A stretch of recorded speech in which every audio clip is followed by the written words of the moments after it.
through the hot country. My soul is still unleashed, wait to be sold. Its value is priceless, or life that we've all been told.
Hey everybody, welcome to Metal Movies and Brewsky'S Live. This is I think our 66th episode. So thank you. I'm your host, Bat Merc, and tonight I got an awesome show lined up for you. A lot of killer topics that we're going to be diving into. Seems like a lot of really big information just dropped over the last 24 hours and all of nerddom.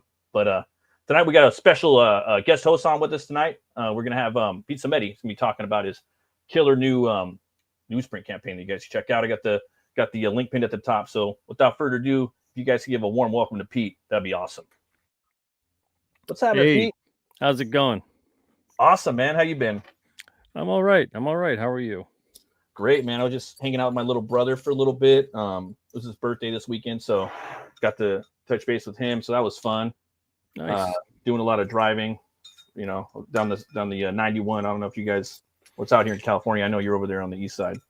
But oh yeah, we got 95. 91 is a different road by us. Nowhere near close to you, that's for sure. Got my 805 for this is the best dad beer out there. I don't drink beer really anymore, but I'm allergic to it. But this one's okay. Usually I have a beer or something on this show, or some whiskey. Got some people. What is it in beer that you're allergic to? I think it's once you hit 40 or something, your body starts kind of changing again. I think it's the yeast in there and some of the hops. Okay. So I've been kind of switching over to just whiskey now. I don't know. Bourbon. Yeah. Yeah, I'm definitely more prone to liquor than beer. Yeah, and it's just all sugar. So I'm sugar. Just stay away now. And I don't drink a lot. I'll have, if I get a full-size bottle, which is very rare, I'll have that thing for years. So usually I just run through and get the little nips and stuff, and I'll have those for a month or two. Just nurse that, Absolutely. Yeah, and it's just, I don't know. There's studies that say whiskey kind of fights off a lot of bacteria too. I know during the pandemic when I was working in the grocery industry, everybody had, everybody was getting it, and I was just I was slamming those. And I didn't get the shot or anything, and I got through there, so I don't know. Yeah, but old school remedy. A little bit of alcohol is good for a lot of things. I mean, for the longest time, alcohol was used to help you digest. Not a lot either, just a little bit. If you ever get, at least for me and a lot of people I know, you ever get any kind of indigestion, instead of taking a Pepsid AC or something like that, just take a little bit of alcohol. And you'll feel it's almost like what Drano does, and you'll feel it starts to unclog you, and it's really helpful in a medicinal low kind of way. Oh yeah, just a little bit, Yeah. Seems like this weekend, bro. All these cool all this cool movie news has been dropping, and during the beginning of the week, some cool comic book news has been going on. I am completely out of touch. What's going on? Hell yeah. So I'm not going to get into that just yet, but are you a fan of Return of the Living Dead by any chance? Sorta. You mean the whole Romero franchise, essentially, Well, or not the just Romero, specifically that movie? or just specifically that movie. Yeah, I like it. I think that's like because Dan O'Bannon wrote it, and they split off. You know what I mean? And that was his sequel to Night, Yeah, but Romero took it in his way. And these ones like you had the Tar Man, and just some really cool like zombies in there. yeah, And definitely. that's I don't know, like send more cops and all that jazz. I thought it was kind of fun. And yeah, they got this. I guess the rights has been kind of tied up for a little bit, but they're coming out with this new game for it, and it's this tabletop RPG. It's not out yet, but this is it right here. It's going to be on a Kickstarter, but Okay. and they're coming out with a sequel to it. But I it's thought you were gonna I don't say know. they're remaking it or something. I was like, again? Right? Well, Didn't they do a remake of this already? Or is it a yeah, they different one? did. Yeah, I think they did, and then they have they actually they're doing two different sequels by two different rights owners. So the lady that played Trash in here, the one that got all debaucherous or whatnot in the graveyard, she's gonna have her own version of it. And she's gonna probably do a Kickstarter or something. And then there's another team, but this is a tabletop RPG. Nice. I think it That looks looks pretty cool. I like Yeah, the Tar Man in the background right there. that's Uh, nice. yeah, and a lot of people. I mean, personally, I'm not really into the tabletops too much, but I love their books, and all the tchotchkes that go with it. Yeah. I don't play any either, but I'm fascinated by it, and the stuff always looks really cool. Exactly, and it's got a big audience with like Warhammer and whatnot, and my buddy works on it too, and sometimes I do some designs for him for his characters, and it's a big market, and I don't know, I just love like there's this one called Morgborg or something like that, and they have a bunch of different things on there, pretty crazy, but yeah, I just thought I'd show this. It's launching later on a Kickstarter. It just says soon on there, so I don't really know, but I know there's a lot of people that love that zombie movie, and Yeah, zombies are yeah. played out, you know what I mean? And like for me, I don't know, it's got to be like a 28 something later, or I don't know, Return of the Living Dead, Night of the Living Dead, Dawn of the Dead. I don't know, but then there's Walking Dead is like, I don't know, it's up there. Dead World, I kind of thought that was pretty interesting. Zombie stuff seems to just come in and go in waves, I don't think that just like zombies themselves, I don't think it'll ever really die. But it's interesting to see the different incarnations of this stuff, or when someone can put an original twist on it that makes sense, because Yeah. sometimes stuff comes along and they do put a twist on it, but it doesn't quite stick the landing. Oh yeah. What's up, K-pop? What's up, everybody that's stopping by? Thanks for swinging through. Halder, I've seen Edwin come in through at the top. Wayne, you guys are awesome, and thanks for stopping by. If you can, go check out the campaign. Stygian Dogs, thanks for stopping by, brother. You're awesome. I also got some pretty cool news for on the metal front. Let's see here. Band In Flames. So this is, I'm sure you've heard In Flames or heard of them, right, Pete? Oh yeah. They're pretty popular. For me, they're kind of like our generation's sort of like our generation's Pantera. And the last couple albums I thought were decent. The last album was really good.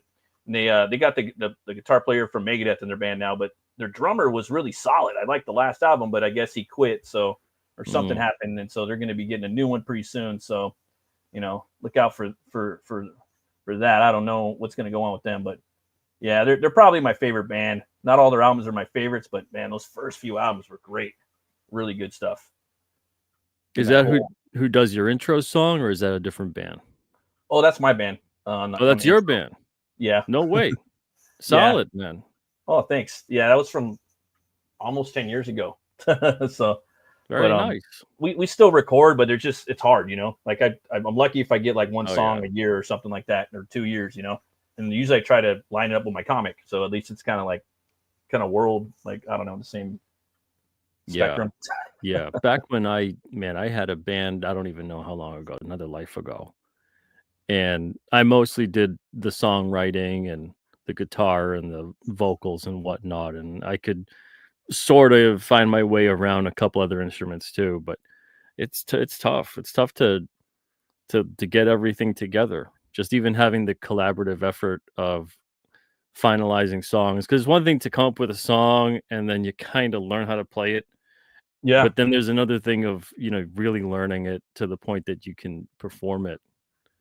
I can't even remember how any of them go at this point, and I think I made maybe 60 or 70 songs. I That's a can't bunch. remember. I can't That's a remember, whole like yeah, I'll get, like, the shadow of a memory of a melody, and I'm like, "I lot. think that was something I did," but I couldn't for the life of me. If someone was like, "Play it," I'm like, "Man, I don't think I can remember a solid, like, just even one line, let alone how to play it at this point." I haven't even played guitar in a long time. You should try it. You should pick it up for like 15 minutes a week, 10 minutes It's a a week. it's a different life, another life Yeah. for me at this point. It's not even like I love music and I enjoy music, but it's just not even for me at this point in terms of playing. It's not like I long for it or I really want to play again and I just can't find the time. I don't even have the inkling at this point. Yeah, you know, the Um passion for it. Oh, yeah, not at all. you're driven. And it's You have it's to be. not like comics was always kind of I always loved comics. I always loved art. Always loved like paranormal and mysterious stuff. But Yeah, and that always kind of kept calling me back.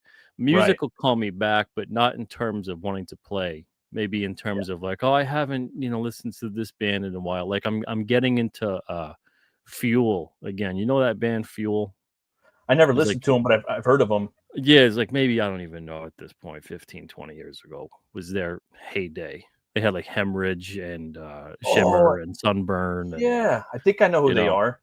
Was the yeah. white dude with like blonde hair kind of and like spiky hair sort of? Yeah, and eventually like he kind of blew out his voice and now Oh, he's snap. doing something kind of different. He's doing like a lower register sort of country westernish vibe to it. That's cool. That's cool. And for I don't know why, but like a couple months ago, the band popped in my head. I didn't really listen to them for a long time. I used to Me listen to too, them a bro. bunch when I was in like high school.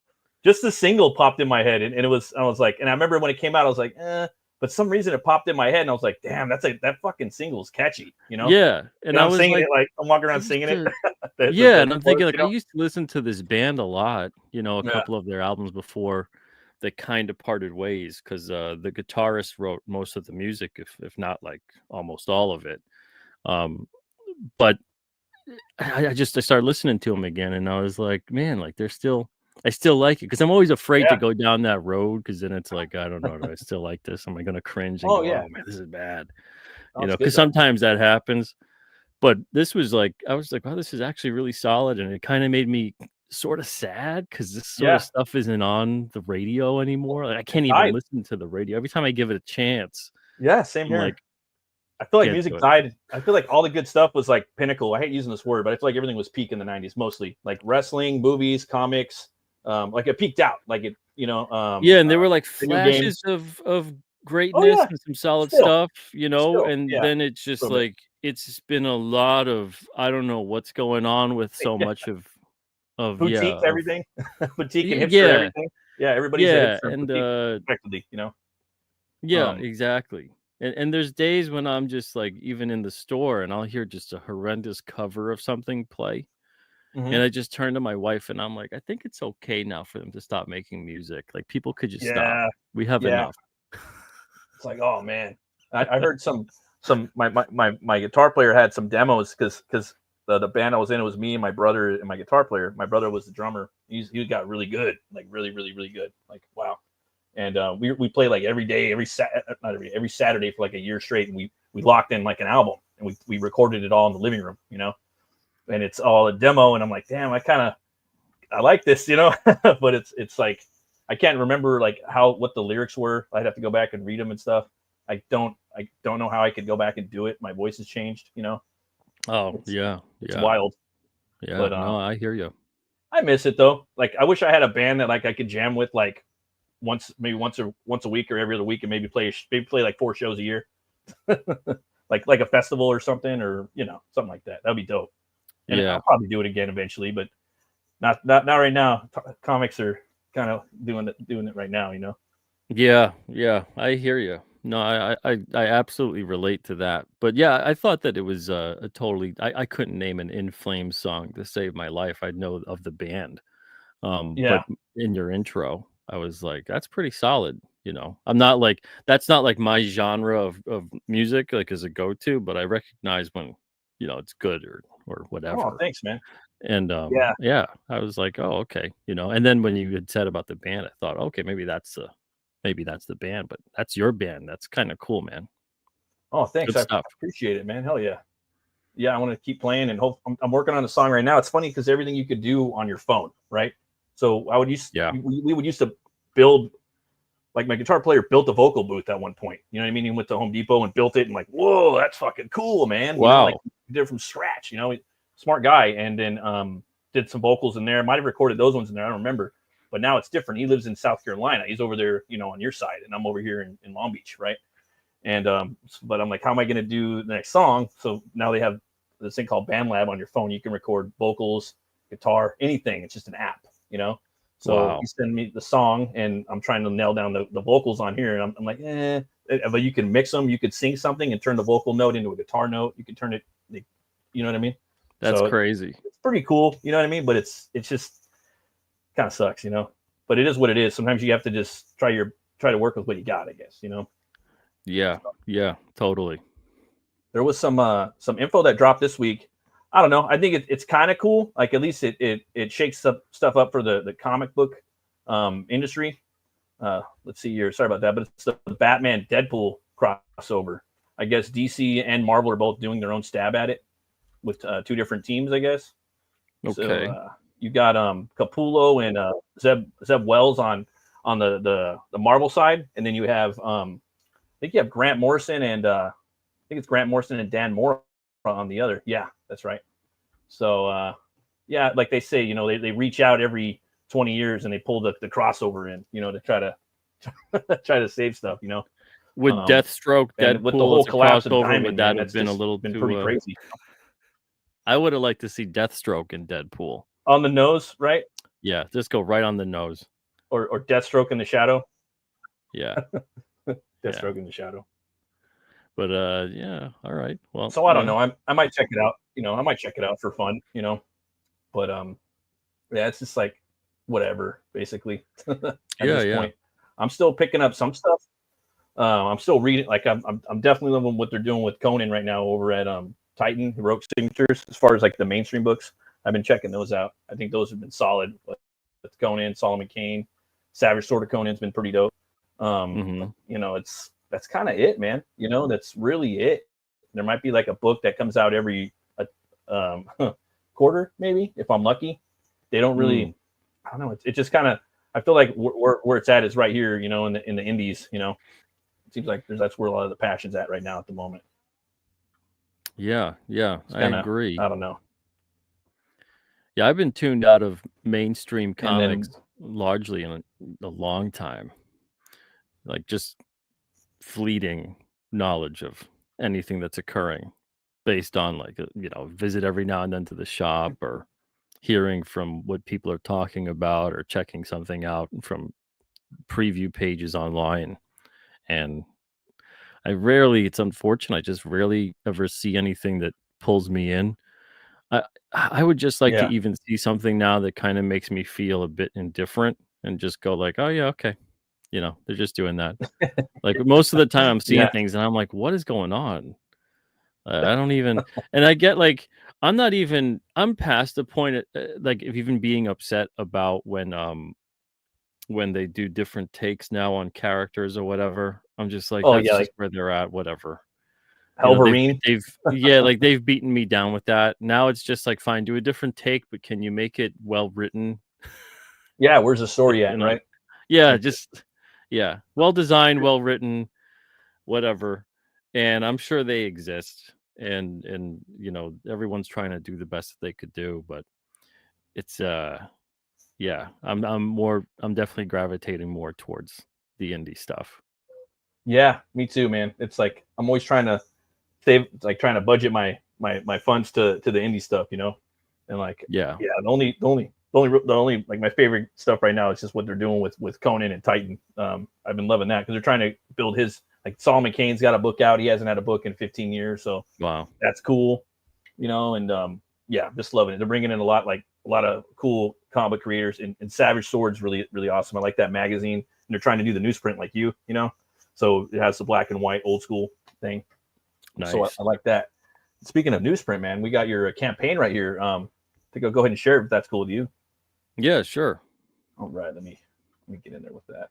I actually have you caught me at a good time because I've got a couple things to show that I haven't shown yet, so I could probably show them tonight.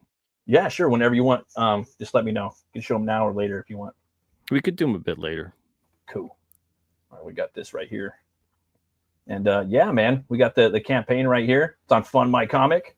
It's print your newsprintcomics.com. And tonight, guys, yeah, if we could get up to 75%, that'd be awesome. A few more backers, I'd love that. Pete, I don't know, you want to give a little rundown on what's going on right here? I mean, yeah, this is basically a campaign to help me build what's essentially like an indie comic print shop where I'm going to print comics on newsprint. And this doesn't just benefit me, although obviously it does, because at Alterna we print our comics on newsprint, and we're going to start doing that in-house. But I'm opening this up to other creators too. So this way, if people want their comics to look similar to what we're doing at Alterna, because I'm only really offering one kind of cover stock and one interior stock. You know, but you could still, if you want your comic to look like that, I'm more than happy to print it up like that. And there's two different sizes that are offered. One's a 5 by 7.5, which I'm calling the mini comic, and then the other one's a standard comic, which is 6.625 by 10.25. So, you know, there really isn't like a standard size, but that's kind of like the standard right now for the most part, within variations of a fraction of an inch. So you get to choose between those two sides. You can print the book between 8 to 48 pages, as long as it's in increments of 4 pages, just because that's physically how the space is. Like if you take a sheet of paper, you get 2 images on the front, 2 images on the back. So if you do in increments of 2, let's say, you're going to end up at some point with a blank 2 pages. So you might as well use all the real estate you got. So increments of 4. And then it's saddle stitch, which is stapled spine.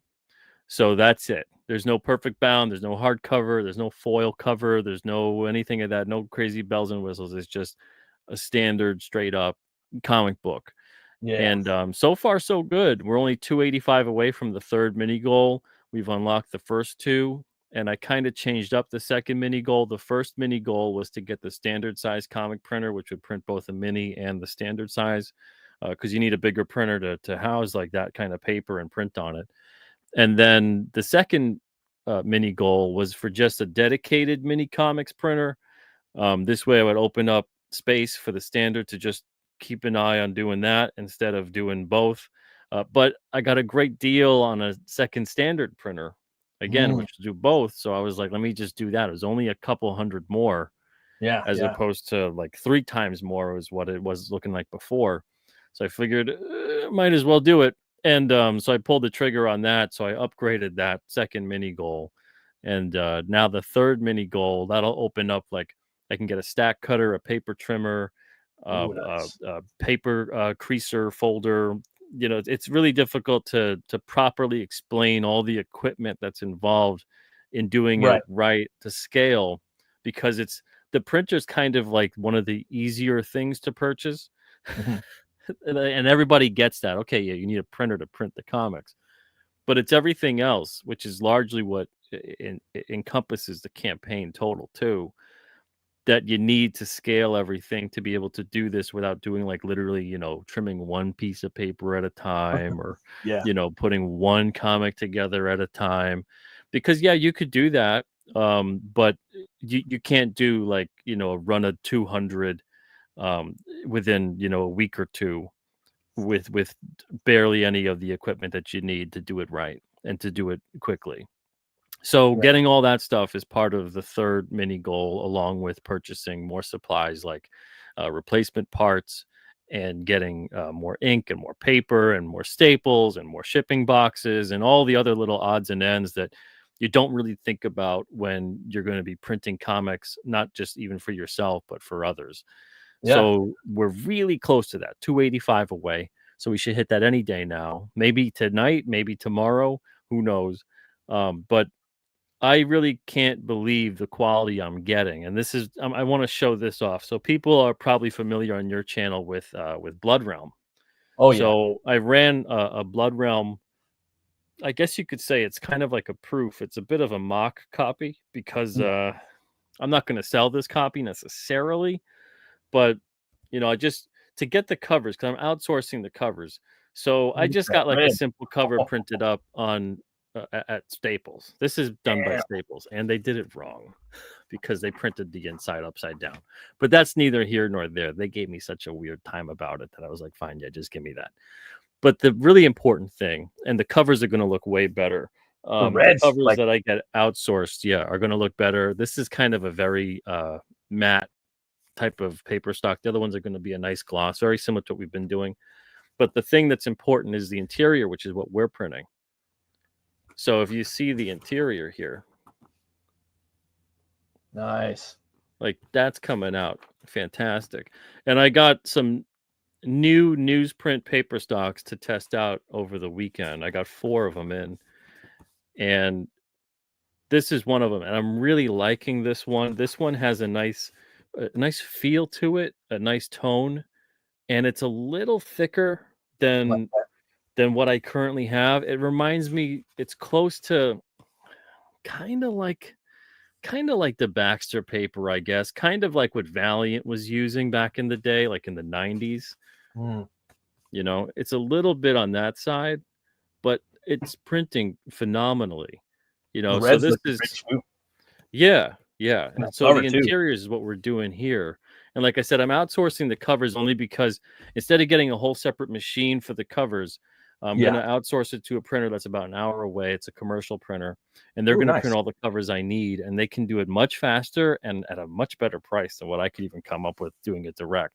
But the interiors, I was still beating them by far on price on the interior. So I printed up also a King Cryptid number 7. This is not the commercially printed one.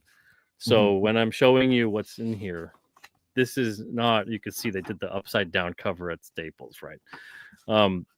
This is what we printed. This is not what was printed at the commercial printer. Yeah, that's gorgeous. Yeah, so this stuff is looking great. And also, the best part about it that I really love is the fact too that these things, they're laying flat.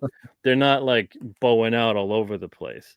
London Bridges. And then I also got this one to show you. It's I had mini comics printed up as test prints based on what I already had, but this is the first mini comic I made that's based off of the stuff I have here now with the upgraded printer. So as you could see, it's a smaller size. So this is a replica of King Cryptid number 1, and it printed fantastic. Yeah, dude. Everything's like so rich, man. Those blacks, the ink. Yeah. Love it. So this again, this is kind of on like that upgraded newsprint paper stock that I was testing out over the weekend. I literally printed this up yesterday. Yeah, I've been seeing that. Yeah. Like how nice does that look? Right. And the thing that's so great about this, so these papers are actually acid free. Oh, really? Yeah, I was shocked, right? These are actually acid free, and the ink is archival. So the whole thing is, it's built to last. It's not going to fade, and it doesn't get on your fingers either, the way commercial newsprint printing will, unless you pay a lot to do like heat set web press, And this is Christian Rossi's art with his colors. So so just running through like the test prints of this stuff, it's been great, and I'm really pleased by the results of everything, and I can't wait to start getting things going. I'm going to start printing out the sample copies. I got a test cover printed today of just one of the sample copies. I got to trim this, but this is like what a cover or a standard page would look like. You got the front and the back cover, and then here's the inside, front, inside, back. And so this is what like the cover of the sampler is going to look like. And it's going to have all different pages of like one page of each alternate title is going to be in there, just so people can kind of see and get an idea of, because we have so many different styles at Alterna, and they could probably see it and go, okay, my style is closer to this book or that book or whatever, Right. so they can get an idea of how theirs would kind of print. So it has all kinds of info on the inside covers and on the back cover, and there's going to be a site that it goes to, which is going to basically be newsprintcomics.com. It's just going to redirect to an online portal at that point that you could do a submission form and download a template and do all this other stuff. But I'm going to have that. I'm going to be printing out all the interiors this week on those, and I'm going to be getting, I think, in a week and a half, I'm going to be getting all the covers for Blood Realm 15 to 18, and then I'm going Oh, to start printing those, the interiors for those, and then we're going to start fulfilling that campaign finally too. So this stuff is up and running, and I think, already, right? yeah, and I think between now and next week, there's no way we're not going to hit that third mini goal. So I'll have everything Yeah. I need to start kind of doing the basics. The only thing I won't have, and it's an expensive piece of equipment, it's like $2,000, is the automatic paper folding machine. That's when you Ooh, can put like a whole bunch of paper in there, and it'll just start like boom, boom, boom, like folding sick. it. Yeah. I'll be getting something to do like a manual crease, which is basically just, instead of like going up there, lining it up and then creasing it by hand, it'll help me to crease it and save time, probably about like 3 to 4 times the amount of effort.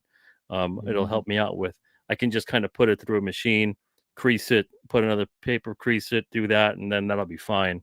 So all this kind of stuff, I worked with a lot of this stuff when I was working at print shops and sign shops and copy centers years ago before I started doing Alterna. So all of this stuff is like riding a bike again. It's not like I'm lost in the woods and wondering, how do I do this? What do I do? It's very familiar, and it's a very basic tech.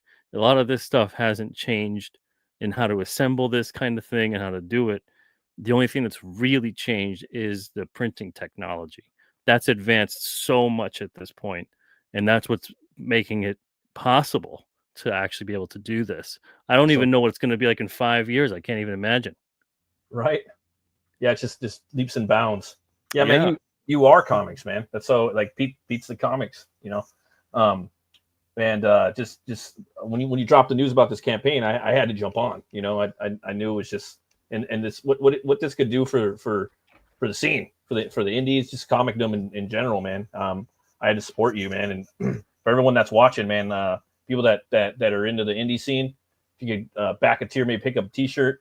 If you're a creator, man, there's some stuff in here I'd love for you guys to check out as we go down. Yeah, you could get a t-shirt, you could get a like what's basically a proof copy of a full size and a mini size of your comic. You can get that for Yeah. 25. Usually those would be 25 a piece, and you could get those on the campaign, 25 for both. You could get the sampler comic, which is what I just showed you the cover for. You would get the full size and the mini. That's $10, and I'm signing those on the campaign. I'm not going to sign them in the future. And then you can also get the T-shirt and the bumper sticker. Comics are better on Oh yeah. newsprint, is what the T-shirt says, and then the bumper sticker have that. says, "Keep your distance. I like to sniff old comics." I like that. And then I think I got like 14 or 15 sketch cards left, and that's it. These are the only commissions I'm doing the rest of the year, because I'm going to have so much on my plate. So you can pick up a sketch card if you want, of any character you want. It's up to you, and that's just 35. So that's really good perks for people who maybe they don't have a book to print, but they Yeah, still want yeah. to support the campaign because they like the idea of it. And Once you then went if you do have a book to print, you can get vouchers, and the vouchers don't expire, and they range from $50 all the way up to $1,000. And essentially, at the end of the campaign, you would get a gift card, more or less, to use towards printing, and then you can carry that balance. So let's say if you bought a $500 voucher, but your yeah. print run was 300, you would have that 200 left over, and you can apply it later on in the future to whatever you want, a year or 2 or 3 Wow, or whatever from now. that's awesome. Or if you bought $100 voucher and your print run was 300, you would just pay the difference, and that 100 would go towards the print run, and you would just pay the difference on the balance. But again, they don't expire. So you don't have to worry about, well, I got a print run to make, but that's like next year or 2 years or whatever. You could Right. still get this. It locks you into the pricing that's on the campaign. So even if the pricing goes up in a year or two, it locks you into the 2025 pricing and you don't have to worry about it. So it could be 2027 by the time you finally redeem your voucher, you're still going to get the 2025 pricing. That's killer. And I love these sketch cards you've been doing. Seems like you've been just killing it, like for the past year, maybe year and a half, doing tons of sketch cards from all different IPs all over, the universe. I don't remember really, like, because we've been on shows together a bunch of times, but I didn't remember seeing too much of your art, man. But I've grown to see like massive amounts of your work over this past year and a half or so. And I got to say, man, like I know you've been doing this for a long time, your art, but it's getting better and better, And I'm green and gray. I'm new to this, but I've been doing it for a bit, not as long as you, but your art's getting even better. I'm like, did Sylvester draw that? Like straight up, man. Like, it just looks really good, dude. Like I can't believe how fucking good your art is. It's phenomenal. Thank you, man. It's I hate to be someone that kind of is both blaming and thanking the tools. Yeah. But I really do have to thank these Unipin pens have been fantastic. Uniball? Especially it's the Uniball makes them and I'm using like the smallest one. I think it's like a 003 or something. And unlike a Micron or other pens that I've tried to use when it's a really thin point, these have never really snapped on me or anything like that. And I can get a nice fine line and put in more detail in there and really, work towards that. What And number was that's really helped. It's like a 003. 003. Yeah. Okay. I'm at the Unipin. I've been and I get them on JetPens. I get them on jetpens.com. I think they're only like less than $2 a piece or something. That's hella cheap. I've been picking up tons of stuff from like Dollar Tree, man. And like they're coming out with a lot of stuff lately, like pretty decent. But just to getting those small ones. And then I did a little video talking about this campaign, about picking up a book, man. You got like October or Inktober coming up, and I was saying that, that would, could be a good way for you to put in, say if you do a drawing a day, you can make a whole book, like 30 some pages, and maybe that could be this book right here. Oh yeah. Yeah. And you could also have the sketch cards too. And like for me, I'm thinking about doing it for my next campaign. So I could literally draw all my, those could all be sketch cards for my campaign. I could give to my backers. I could film it so I could have people watch me do it. Then maybe I'll print it out with Pete as one of my tiers, And there's a lot of ways that people could use the short run of books here. So if you're a creator that you don't need more than 200, like this is obviously perfect for you. This is mostly who I'm really trying to support with this campaign on that level. But if you're a creator that you're printing 500, 1,000, 2,000, whatever amount of books, you could still have like a limited edition version of your book. Or you can use it in a different way to have like a sketchbook kind of a thing going on. You could have a like a variant interior kind of book that's limited. You could do something that's like a supplemental book on this, and it's going to still be much more affordable than if you went with another printer that did 100 or 200 copies for you. This is almost like, depending on what amount you get, it's almost about half the cost. If you go to like the next print on demand place. And then it's on newsprint too. So it's like it's got a different other vibe to it. It's not like you're just getting it on like the standard straight up copy paper or something like that. You're getting it on something that generally you would probably have to print thousands of these to get it at the price that I'm giving for a short run here. Like you ain't got that anywhere. Like there's nowhere to, like, newsprint's hard to print, guys, if you don't know. I mean, go out there and try it. So how do you say it? How you say back in the day? Pete got the hookup. That's how we used to put it. And I would say too that this is great for if you're trying out a new, I hate to say this word, but I'm gonna say it, a new IP, and you want to do an ash can. This is freaking perfect for that, I think. And you want to maybe just have like a couple people that are gonna sign up for the book for your next campaign, and maybe the first people that sign up, maybe they'll get a limited amount of the ash cans or something like that, or you just want to test the water on your new IP. You know? And you could actually get it printed up at relatively the same cost that you could go to, any copy center or whatever. You could get it printed up for pretty much that same price, but it'll look professional. You'll have it because the 100%. cover is included. The cover is not different. The Yeah. cover is not included in the page count. So if you see the page count on there, it's not like the 32 pages is the cover plus. Right. It's 32 pages. That's what you get to work with on the interior. The cover is included, and the cover is included in the price. So if you got like, I think the mini, I can't come up with it. It's on the site, but I know that the full size, the standard size one, if you got like 200 full color, it's like 256 a copy. And Yeah. if you look at full color at 200 copies for any, 200 amount short run print on demand type digital printer, you're probably going to look at closer to like about $4 or so a copy. Yeah. You It's know, like half the price. That's Yeah. that's an Inktober count, dude. That's 31 days. That 32 pages. That's yeah, perfect. yeah. Put like a little, a front cover page, and then the rest of it, 31. There you go. Dedicated to or something, or you know Yeah. what I mean. My backers put their name in there, or something like that. There's like the sky's the limit with this, guys. You know, if you haven't backed this, please go out there and back it. I guarantee you it's going to be awesome. Check out the shirt. I'm gonna try to get that shirt. Or pick up a sketch card, man. These are awesome. So cool, man. And then you're at right now. You're at 81 backers. Let me refresh it real quick. Let's see if anybody got in there. Got in there with it. Yeah, so we're getting close. We've got 19 backers away from 100, and we're 285 away from the $10,000 mark, which is also the next mini goal. So we're getting really close to a couple fun milestones on the campaign. It's a $15,000 overall goal on the campaign, and that's mostly because at 12.5, it's that's going to unlock the automatic folding machine, and then at 15, that's going to allow me to have everything I need for a year. So I don't have to worry about the whole first year because there's always some stuff that goes wrong. There's always something that breaks. There's always some paper Always. stock that, there's always you end up using more ink than you would have thought because some run went wrong or whatever it may be.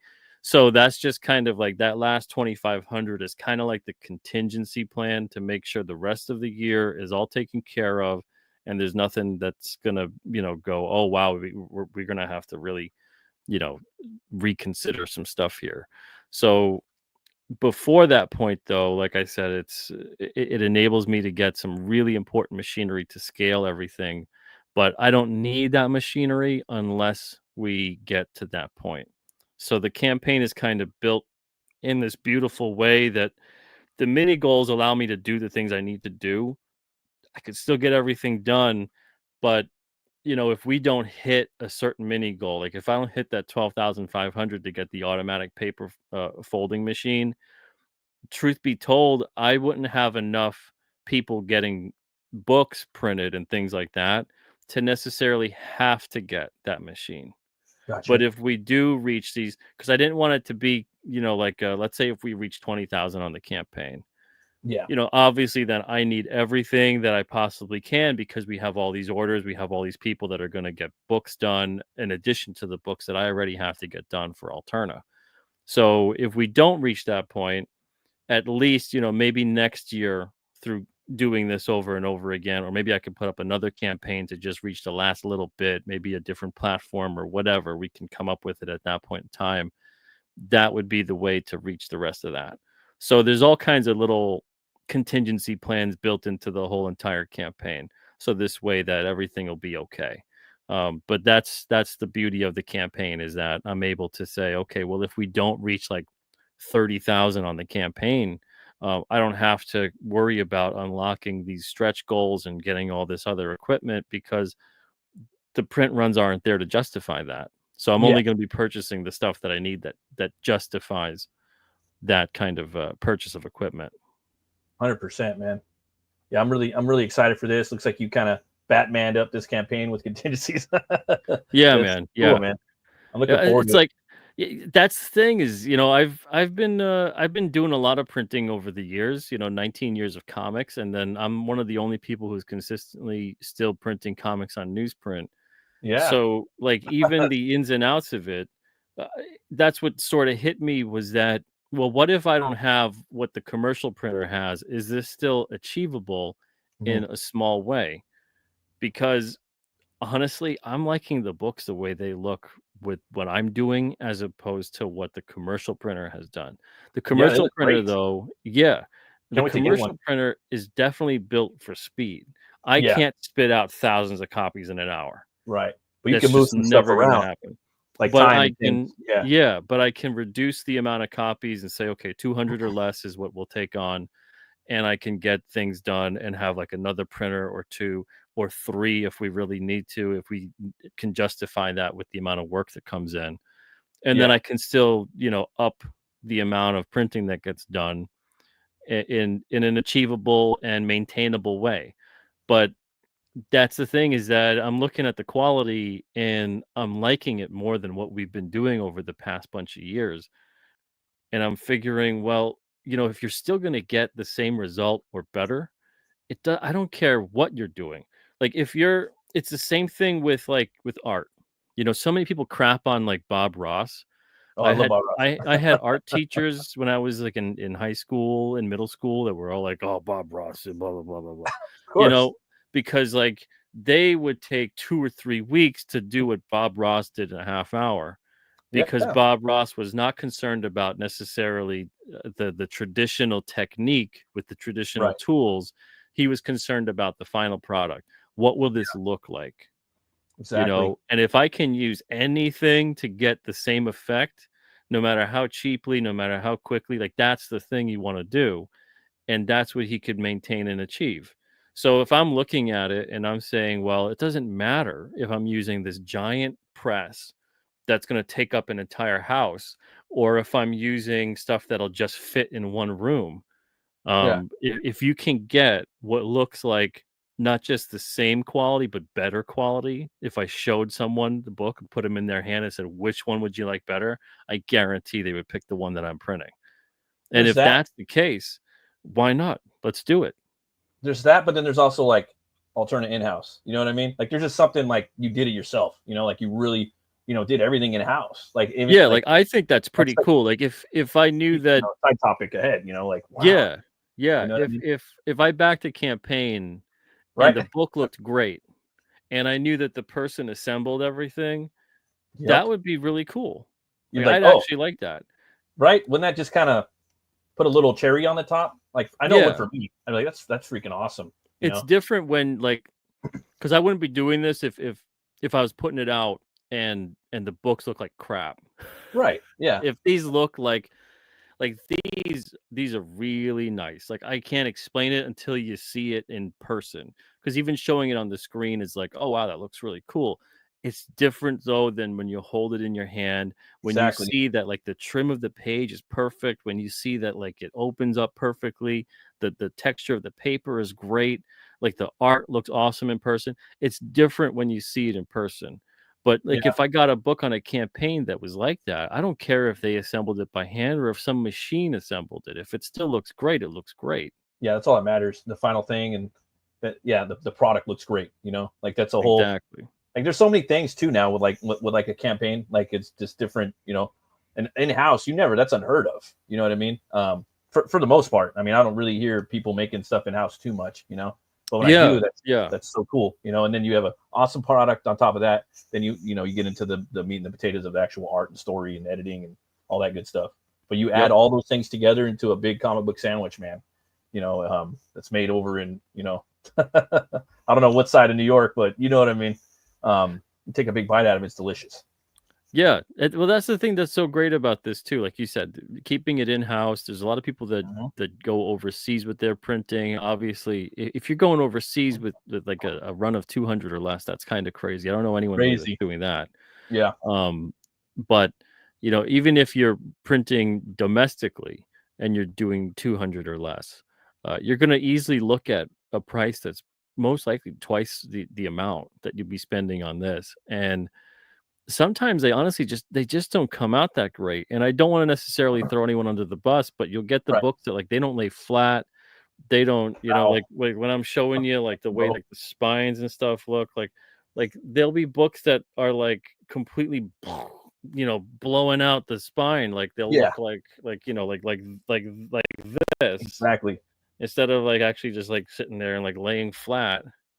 And then when you open them, like they'll still lay flat. So they look like comic books. They look like the way comic books have always looked. We're printing them in house, and And that's kind of cool.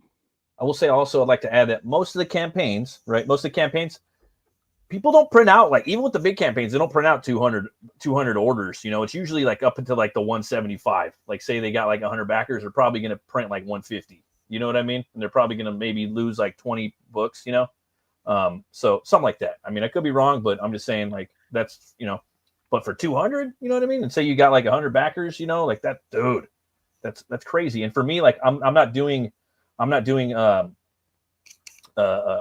black and white for my books that are coming out. For the newsprint, it's perfect. Like, that's what I want. For me. Oh yeah, newsprint is ideal for black and white. And I do like horror, fan or sword and sorcery. Maybe some like hard boiled detective stuff. Like it calls for newsprint in black and white.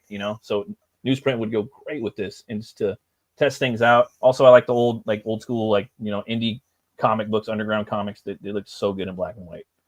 So this is perfect for me. And this is all another topic, and we've talked about things like this before. But I have a lot of IPs I'd like to do, man. And like, this is a good way for me to test them out, in the way that I want it. You know what I mean? In old school comic form, black and white, on some newsprint. This is like, for me, this is like a gift. Like, it couldn't be any, I couldn't ask for anything more. Yeah. Well, especially black and white's very affordable on the campaign. You don't need to make too many copies. And it's a little cheaper too, I think, if I'm not mistaken, right? Compared to the color. It's a lot cheaper than the color. And so you could go on that and kind of just test the waters with either, like you said, the ash can size, the mini comic size. You could do a full size book. It's still gonna be pretty cheap. I think if you do, I don't know, it's on the campaign. If you want to scroll down a bit, you can see the price list that's on there. Oh, hell yeah. There's one for the mini comics for full color and black and white, and then there's one for the standard size full color and black and white.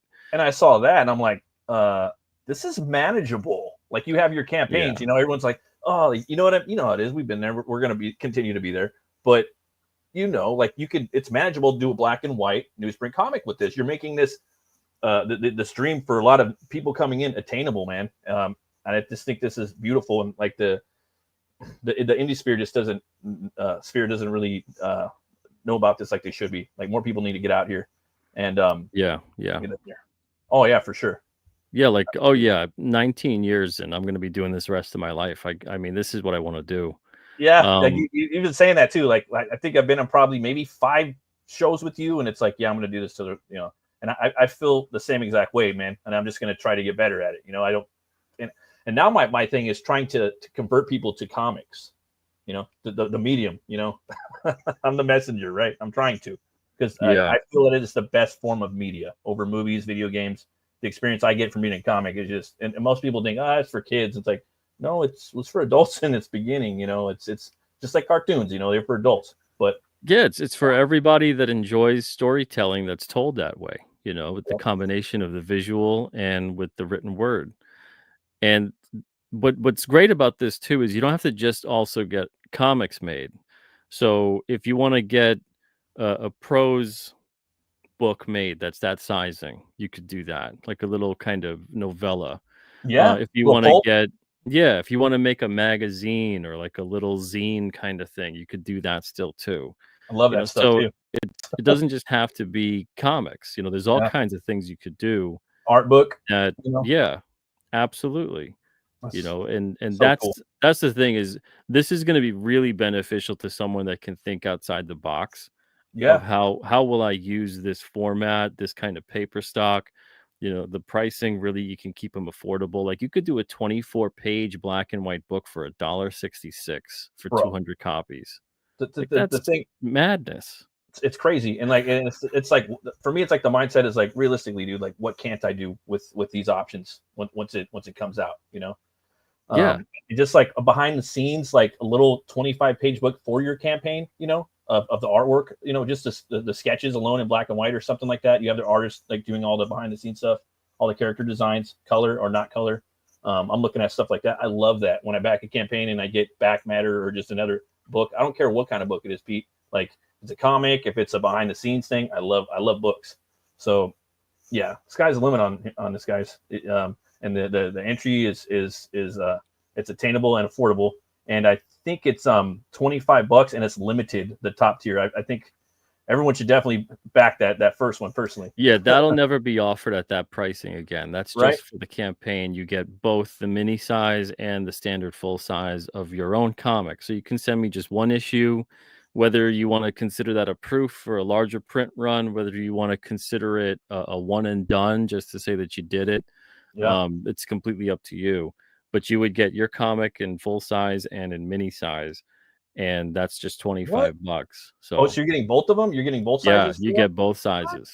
I didn't Yeah. know that. I thought Yep. I was like, oh, I don't know which one I'm going to pick at the end. You know, Yeah, I yeah. I Just swear so to you God, I can didn't know see that. what it look, because I love the way it looks in mini too. Like I only did Yeah. it in mini on my old printer just because that's the only size it could really do. It couldn't do the big size. Well, I So know I was you're like, I thinking still want about. to show what it's capable. So let me just kind of double it up like a small, comic at half the size. And I Yeah. really loved the size, the way it came out and how it looks. So I'm like, well, maybe I'll just offer that too for other people. Because when I started showing the test video, which is basically that, people were wondering, am I going to sell that mini size? And I was like, Yeah. I never thought that anyone would even want that. I was like, You know that's what's perfect interesting. for it? Like what I thought you were doing with it, but you might, I'm just gonna say it, is those alternate figures. That would go perfect with that. So you do the alternate book, any one of them. Yeah, yeah. It'd Packaging, be package deal. totally, yeah. It'd be fun to kind of pack them together, that sort of thing. Awesome. And You know. but yeah, I'm really thinking that we're probably gonna do a mini comics line at Alterna Yeah. now and just reprint all the issues we can and do a mini size because even just the font on them is still Look, Pete. perfectly readable. It's Yeah, just a little smaller. exactly. And most of us wear glasses anyway, even if not, no, it's fine. But a lot, and then some people do the little. I mean, you love doing the wording. You love word balloons and lettering, and Oh some yeah, people yeah. do the I do the small ones lettering too. on encrypted. Yeah. And this and like, well, that's another topic. I love talking about that too. Just like what you could do with lettering, how much of an art form it is. That and it's kind of gone the wayside. You ever use for fun? You ever use the Ames letter guide anymore? Oh man, I haven't looked at that in a long time. I did that once just to say I did it. I did it like with my old Butch Lever character. Like I threw away the comic. It was dog shit. But I did it just to see like how to do it. It's cool, but yeah, it's crazy like tech that no one really uses anymore. Yeah, yeah. Or Mac. No, that's true. But yeah, you guys, you got to get in here. And now he's telling me that like for this entry tier, you get both sizes of your book. You know what I mean? That's phenomenal. And those are 32 pages, right? It's whatever pages you want. There's no limit on that. Yeah. So yeah, if you got a 48 pager, that's a 48 pager. If you want to do 8 pages, do 8 pages. So whatever you want between 8 to 48 pages, one copy of each. That's the proof copy, and you get 25. It's a $25 perk. So yeah, that's the only time it's going to be offered that way. They're usually 25 a piece. So if you were to get a physical proof copy, when you place your print order, you're going to get up to 2 digital proof copies for free. And I only send out a digital proof copy when the files are print ready. I know there's some printers out there that like they'll just send you a proof and then you'll be like, oh man, I screwed up all my files. They're the wrong size. They're not resolution high enough. Right. All the, but I'm going to look at all of them first and give you the red flags and say, okay, you got to correct this. I'm not going to send you your proof. And then, you waste your first free proof and then we do the revisions. And then now you got your second proof, but then every proof after that's $5 digitally. So you're only going to get a proof when your files are print ready and ready to go. And then if there's something like you notice that there's a page out of order or you messed up, you got a typo, whatever, then it's like, okay, let's do a different proof if you want to do that. And then your second proof is free. But everything after the second would be $5 a piece. The physical proofs, you can order those too. Those would be $25 a piece plus shipping. And that's why this is only going to be a campaign exclusive where you can basically just get both of them, mini and standard size, for the 25. And then we've got the sampler on here for $10, and that's the same thing too. You get the full size and you get the mini. and it's kind of got like referential material on there, so you can see the file formatting, you can see all the stuff that's kind of on the campaign, plus some other stuff too. Like it lets you know how I pack and ship, it lets you know about pre-press process, it lets you know about all kinds of other things that I haven't mentioned yet on this, but I'll mention on the newsprintcomics.com site when that's officially fully up. That in and of itself is invaluable. So the $10 one, you get that standard size proof, well, the sampler proof, and you get the mini sampler proof.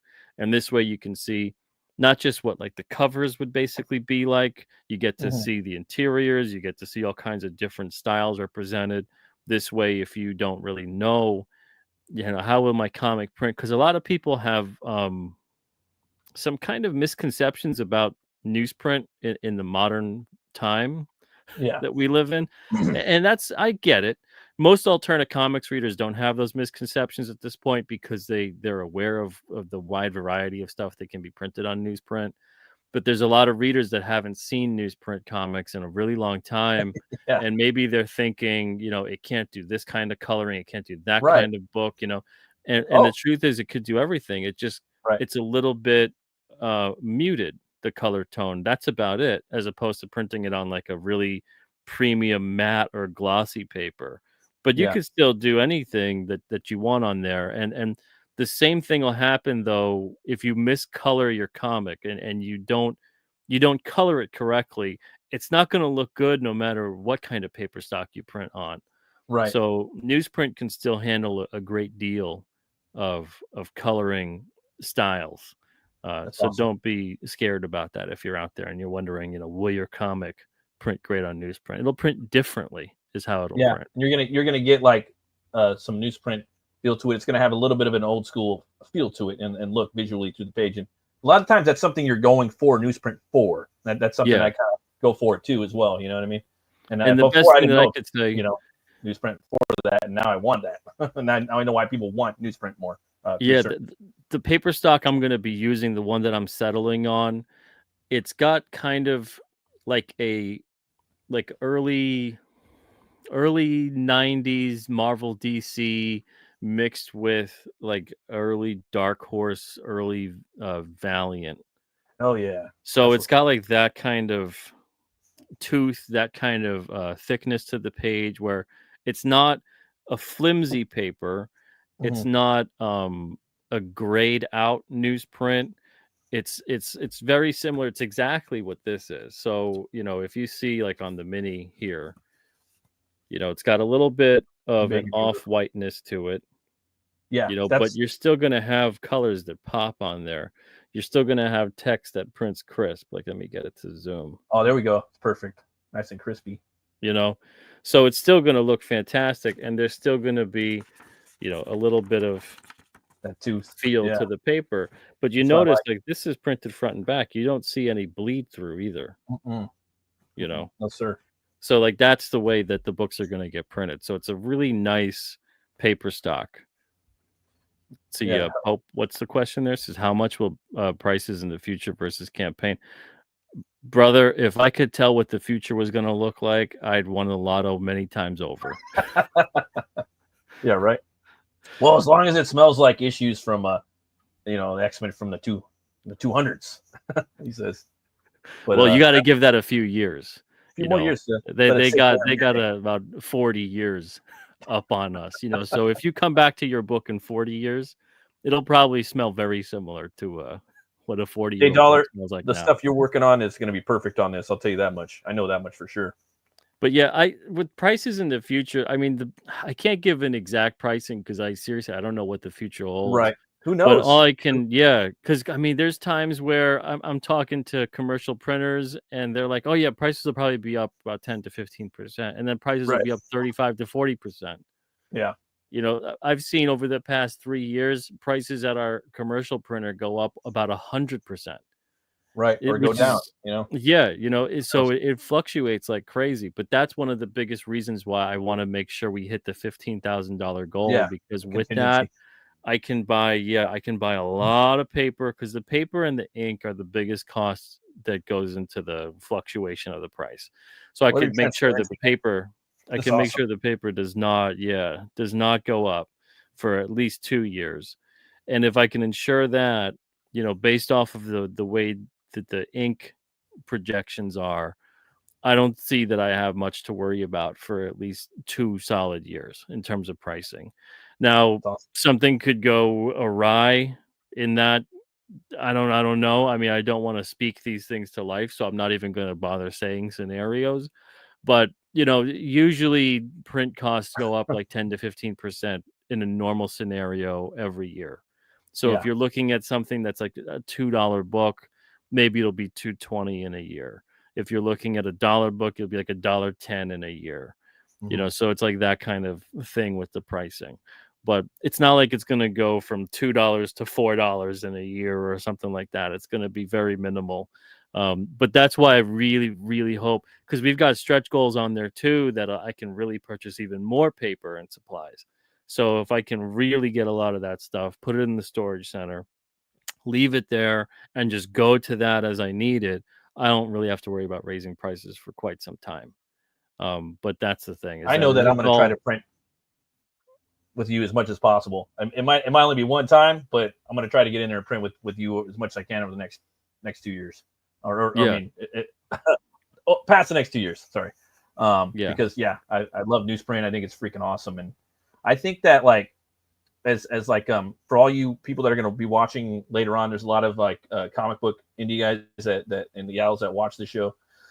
I think just getting in here and showing up for this, man, and just backing that one tier, like and just being here, you're actually part of history. This has never been done before. The comic book industry, in my humble opinion, is boutique. Marvel is boutique. Mainstream is boutique. DC is boutique. It's all boutique now. It's kind of shrinking in some degree, and it's going to keep carrying on. But I think to be here, part of the indie movement, and taking part in this campaign, man, it's going to be something to be remembered. And I think you should be a part of it. I know I am, and that's our job. I think is the custodians of this medium is to keep it going. And I think that with newsprint too, there's not too many of them out there. Even I go to the comic store every Wednesday, and I don't really see even any books printed in newsprint. And that was the way it was. And now, like you're saying, with the updates in technology to newsprint, there's so much more you can do with it, and there's all the stuff from the past you can still do with it. So it's kind of better, in my opinion. So get in there and back it, guys. yeah. There's so much being done in comics now that is reliant upon the paper stock to really drive home the sales pitch in a way. Yeah. But I mean, the greatest comics of all time were printed on newsprint. The most Yeah. iconic comics of all time were printed on newsprint. And there's almost no arguing that. And if you did try to argue it, you'd have to come up with some really great argument to justify But that, because wow. But so even as subjective as it is, it's not to say that necessarily, newsprint is going to elevate your comic to be iconic or oh great no, or no, whatever. no, God But no, it's saying that it doesn't matter what the paper stock is. no. So if you know how to utilize this paper stock effectively, which is not that hard to do, you can get a comic book made that feels and looks like comics had for decades upon decades, that other great iconic comics had looked like and were successful on, and that people enjoyed those comics being on Yeah. that paper.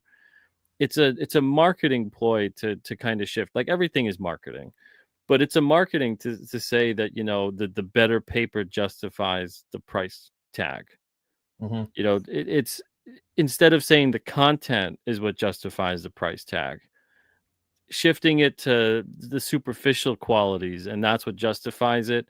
That's kind of a strange approach, because you're sort of just saying that it's a good story just because we use the best material to put it Right. on. Yeah, it all has to add up. You know what I mean? That sandwich from, you know what I mean? It's all going to taste good.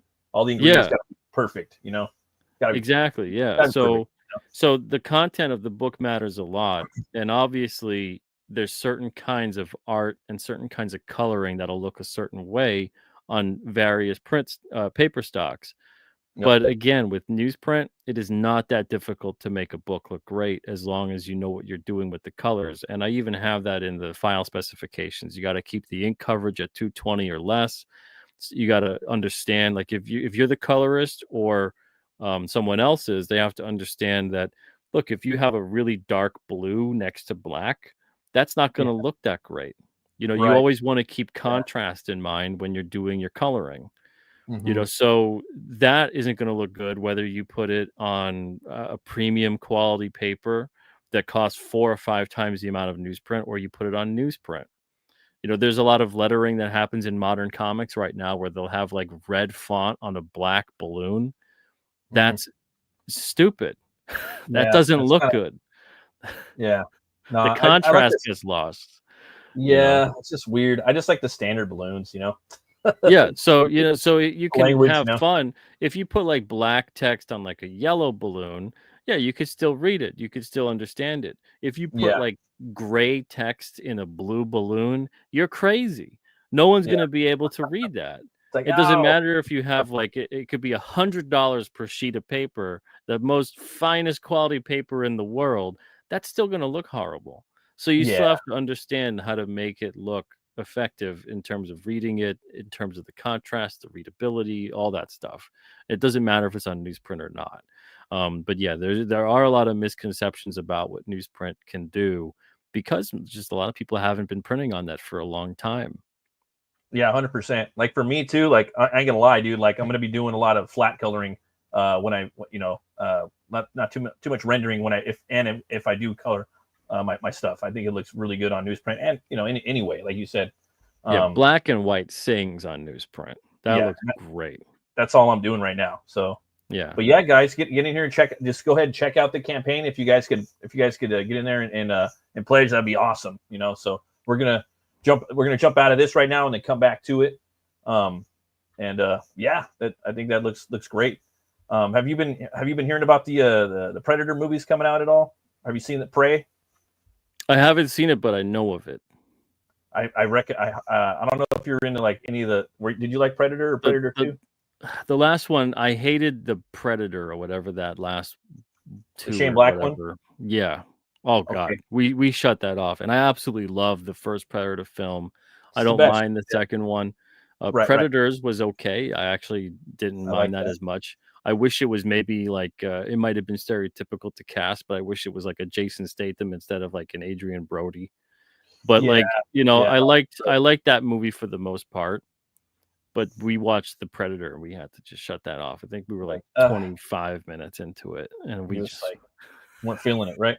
Yeah. The comedy Predator. You weren't feeling the comedy Predator. Yeah. I think we've shut it off about the time when they were like, we're calling it the Predator. Yeah. It's like, okay, this is ridiculous. I will say Prey, and I was hating on Prey. I'm like, is this gonna be a Mary Sue movie or what? And I watched it. It takes place, I believe it takes place during the French Indian War. So like kind of like Last of the Mohicans. And it wasn't. And it was I put that in there like it's tied with 2 for me. It really is. And I watched it 2 times. It's great. So they have this guy named Dan Trachtenberg. He's kind of taken over the Predator franchise right now as director, and he did Prey. He's doing Badlands. It comes out in November. That one's going to have like a real Conan the Barbarian flair to it. Sword sorcery kind of type character, even though it's sci-fi or sci-fantasy. But there's this new Predator movie coming out called Killer of Killers. It drops on Friday on Hulu. It's an animated anthology movie. We got a little bit of the behind the scenes right here with the director Trachtenberg, and I wanted to show you. So you can check it out. This came out today. The binding force of all Predator tales is who is the alpha, and Killer of Killers speaks to that. After Prey, the thought was, what if we made an anthology movie? What if it wasn't just one time period, it was 3, and then what if those stories could connect? If I should fall, avenge me. Dan wanted to do an animated Predator movie that was rooted in that hand-painted art, but had a live-action flair to it. When I'm working on movies, we see such incredible concept art. And so that was really the origin of making an animated film. If we make it look like moving concept art, it can look incredibly cinematic.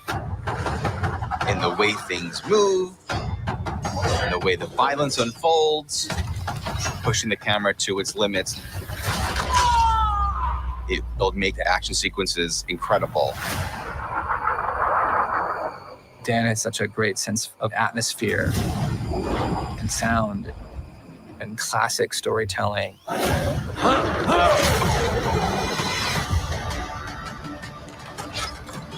The exciting thing about Killer of Killers is that this giant Predator animated film fully takes advantage of the animated medium. Here we go, making an incredibly epic Predator experience that only this movie can deliver.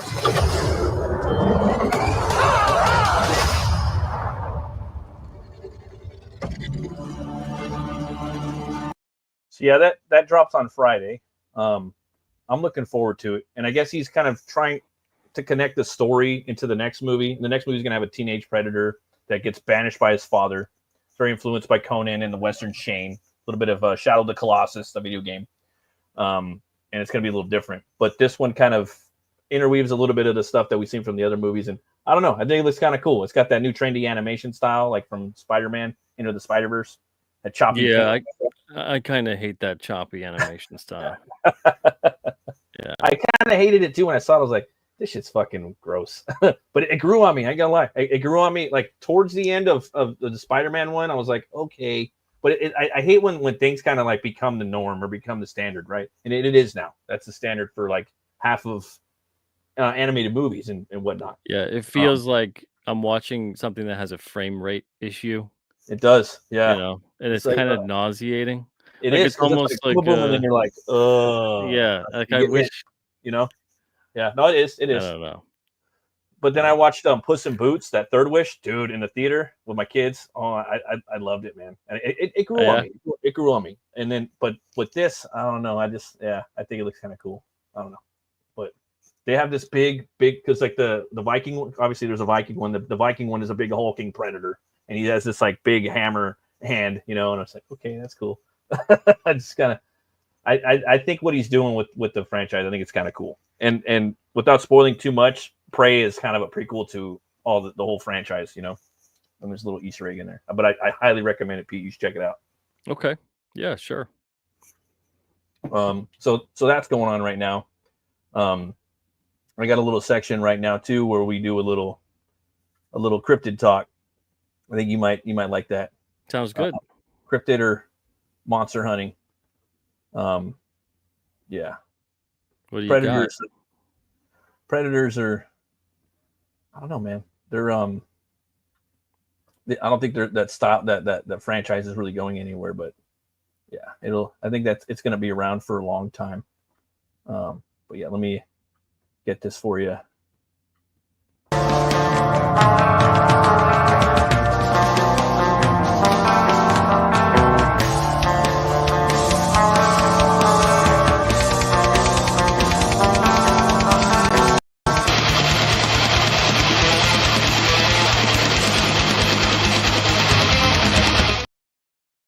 Okay, pardon my French on this one, but this one is about the Kawuk, and it is a cryptid native to the Indonesian island of Nusa Kambangan. Sorry. It is depicted as a reptilian creature, bipedal in stance, and known to act hostile, even attack humans. I think that's pretty crazy, man. Have you ever heard anything about this thing? No, I haven't. This is far out, man. It's like a raptor, pretty much. Nusa Kambangan locals, sorry, know the Kawuk as a vicious corpse eater, dance metal. The locals say that the Kawuk have the shape of a monitor lizard, 4 limbs, and they're carnivorous. Their sense of smell is very strong, just like that of the Komodo dragon. But the difference between the two creatures is that the Kawuk stands and widely attacks humans at sight. They also exhibit pack hunting traits. Sounds like a raptor, man. And are usually seen when darkness falls. Oh, man, dude. That's not good. Because of this, locals of the island prefer not to store the corpses or carcasses of any creature in their homes. Okay. As reported by the Merdeka News in 2014, Hedy, a fisherman and guide of the island, saw the creature with his friends. A pack of Kawuks were tracking his deceased friend's corpse. Whoa. prior to this, one of his friends had died near the village of Soluk Timur at the time. It was very late, and the corpse had to be moved to a ship so the Kawuks wouldn't attack. Because of about 10 or so Kawuks had arrived, they hurriedly moved the corpse. Okay. Reported sightings like this are rare because of few media agencies come to the island. So, movement of people in and out of the island is also controlled by the authorities. So, I don't know, man. I think this is kind of cool. Most of the time, I could see that existing, right? It's kind of dude. And then I had the I found it I kind of found like a chupacabra, Pete. You've probably seen the video. I showed the 656 guys, because they're all about the cryptids with the cryptidals and whatnot, and they had never seen it. It was like this Indian. They found it in India, and I found video footage of it or whatnot. I have it on. I'd have to go back and find the stream that I did it on, and I dropped the links for it. But they're out there, and it's like the doggish type of canine version of the chupacabra. And yeah, this right here, yeah, I could see this being real, Yeah, I mean, well, the Komodo dragon, they thought that was basically a cryptid for the longest time. And it's mostly because the things are so powerful and so deadly that you don't really get an opportunity to stick around and wait to see what you can report. Kind of like raptors, right? A sighting. They're just boom. Yeah, I mean, something could be standing up. Like if you got like a species of Komodo dragon, because that's all this makes me think is like it's some kind of species that's something similar to Komodo dragon. And if it's on its hind legs and it could get up on that, man. Like for me, when for some reason I don't picture a raptor, like the way the raptors are kind of like going like this. I picture them like up like that, running around like a kangaroo. Like, and to me, that's even more terrifying. I don't know why. That's just like what populated in my brain when I first saw this thing when I was reading about it. Because even if they can just get up in like almost where like a bear would get up on its hind legs to kind of intimidate and to kind of so scary, dude. Even if it does that sort of thing. My brother-in-law was talking to him the other day, and he said he went bear hunting. I was like, dude, the fucking bear hunting? Who the fuck was bear hunting? But I guess they had to whatever, they had to do that, And he's like, they run so fucking fast on their hind legs. You would not believe how fast they run. Oh yeah, don't they? I think they go up of like 30 miles an hour. And I haven't seen any footage. And I'm like, well, I've recently seen footage of them on all fours running, and it was terrifying. And I haven't seen them running on the hind lanes, But I was just like, wow. yeah, running on on all fours, they can go like 30 miles an hour, which is crazy to think about because like the fastest, like the fastest NHL like skater, like an ice skater, can go about 30 miles an hour, a little bit under than that. So it's like a bear. You'd be seeing like someone hauling ass on ice skates, and a bear is still just keeping up and getting them. Like that's crazy. I don't think people, because they're so huge, I don't think people get how fast they could be. And it's like because I'm on TikTok, I got on there about a year ago, and they have videos of bears, and they're not the AI ones, and they're filming them in like different parts of like Asia and around the world, and running on all fours, and they're like, whoa, and it gets so close to the Jeep, and it's scary. And just seeing them run on all fours, man, or run on the two legs. Even this too, that'd be crazy. I don't know. And it's funny, cryptids. It seems like 90, because we always do like a monster or a cryptid on the show every week, and it seems like 90% of them are like monsters that are from the rivers or from the water, like the kelpies and whatnot. There's so many. Yeah, I mean, there's so much stuff. We don't know everything that's out there. And it's one thing when it's really fantastical, I get that. But there's so many kinds of species that are like this one, where, how are you really going to discover that? You might discover the corpse, and, maybe you think it's a corpse that's, maybe you think it's a Komodo dragon. So you don't bother kind of documenting that any further. But there's so much stuff that dies in the wild that nature takes care of it, and it's gone within forever, days. And you'll never know it because it's so hard for something to fossilize. It's like impossible almost. Yeah. So you'd have to like go out looking for these things, or be lucky enough to survive an encounter and have proof of it.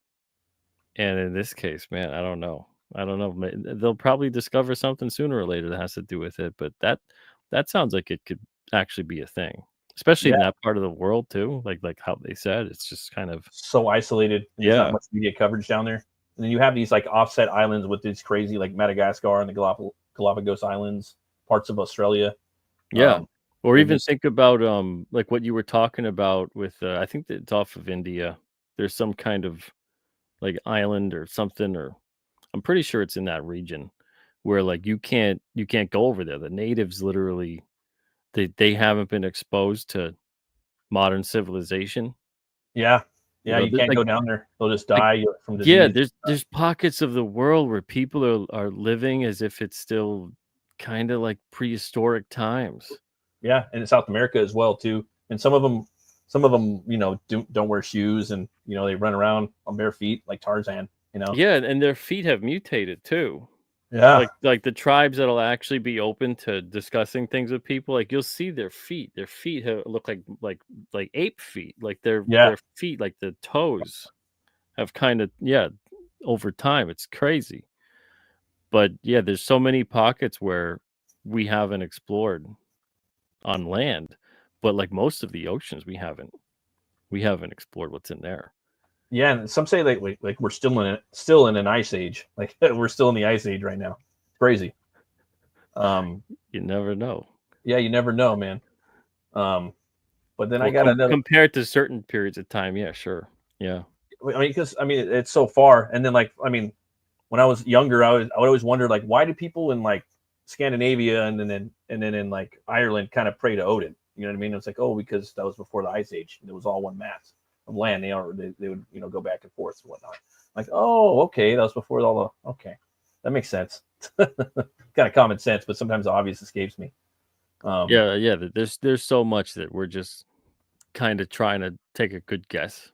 Do you watch the Y-Files? You like that show, that channel? Or I've tried watching the Y-Files. I can't really get into the dude that hosts them. He just turns me off.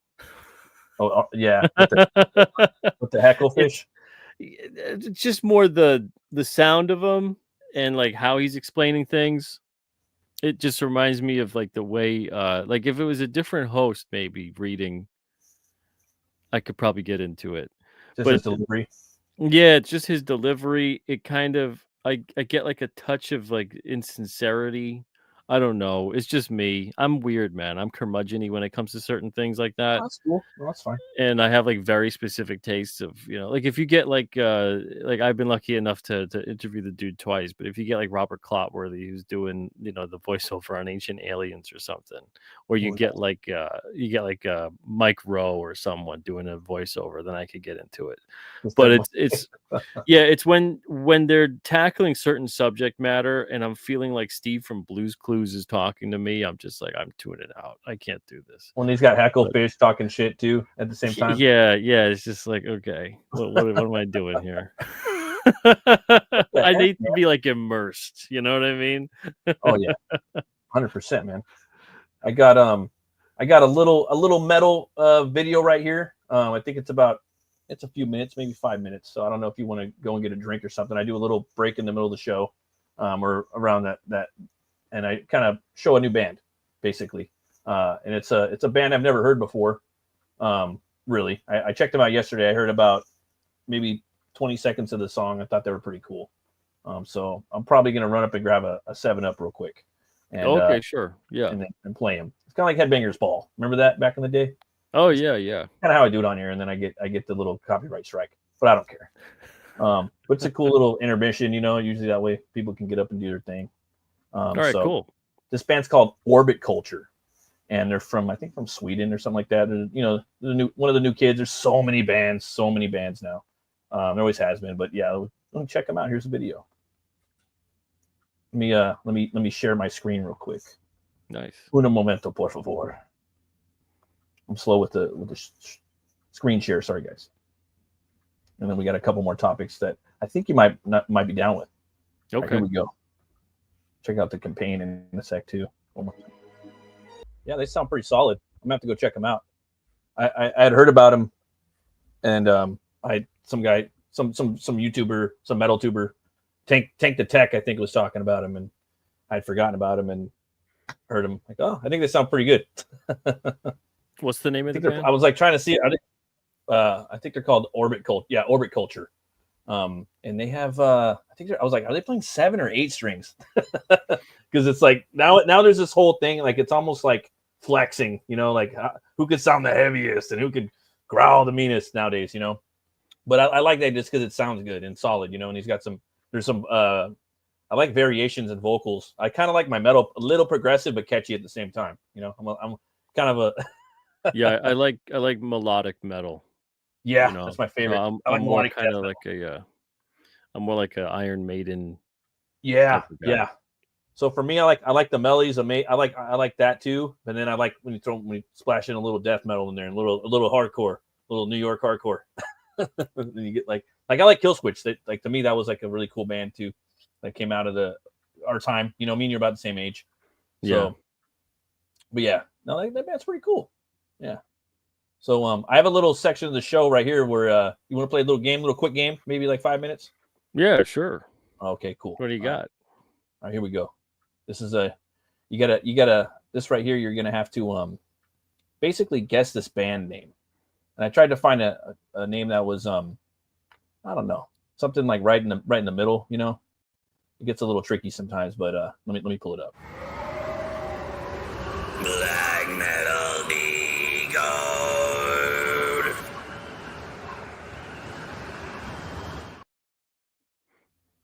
All right. Let's see if you could catch that. And I know you're a lettersmith. He was really good as Brian Kriskow. So he's one of the co-hosts. Him and Preston Azevedo. They're like the co-hosts. Come on, every now and then. I don't know how he does it though. I kind of see something, but I can't really make it out. I'll try to zoom in a little bit.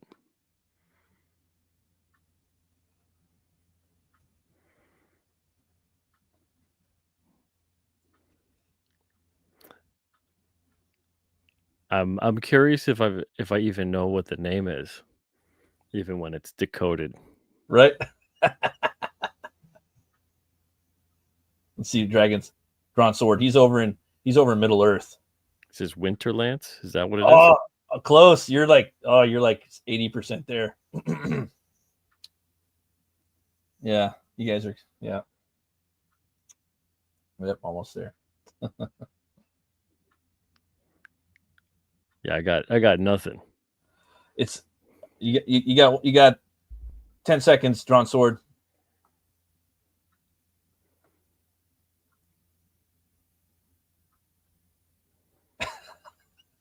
Okay, here we go. It's Winterland with the V. So yeah. Oh, okay. Wow. Yeah. Well, you know how these like black metal bands, you can never read the names of them, And yeah. And for me, it's like, well, it's art, but it's like, for me, I kind of want people to read my name, so people can hear my art. You know what I mean? So I don't know, but that's just like a whole other thing, like, oh, you got to read it. That's their actual thing. Oh yeah. Wow. And it's gone beyond black metal into just metal, where just bands you can't even read them, like you don't. Man. So I'm like, oh, that'd be a cool little like a game show, a little game. Yeah, it's like a Rorschach test. It is, but some people can just get them. I can't get them though. I can't get them. I'm horrible at it. But I try. Yeah, I need the ones that look like superhero logos. I need that. I need like like Metallica, Iron Maiden. Yeah, that's very marketable. I'm the same way, 100%. A big trailer dropped yesterday for a big movie that's been I'd say probably 20 years in the making. For the director, he's been trying to make it for a long time. You probably seen it yesterday, but hopefully you didn't. So I was really looking forward to this. It's one of the classics. It's been made 1,000 times. It'll be made again. But what I have right here is Guillermo del Toro's Frankenstein.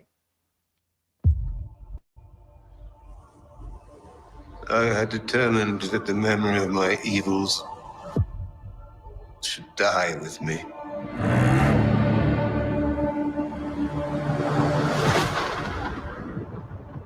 Some of what I will tell you is fact.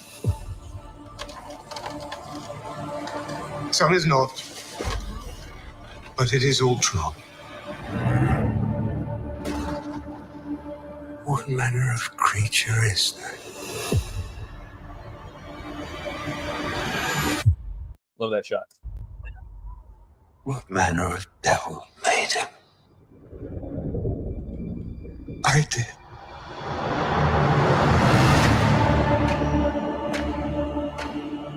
I had a vision.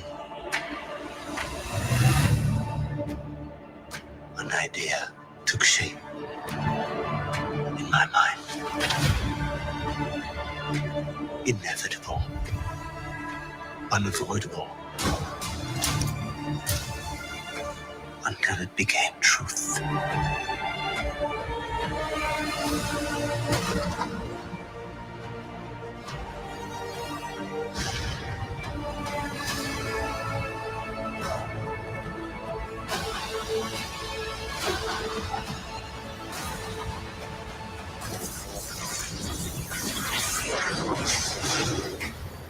In seeking life,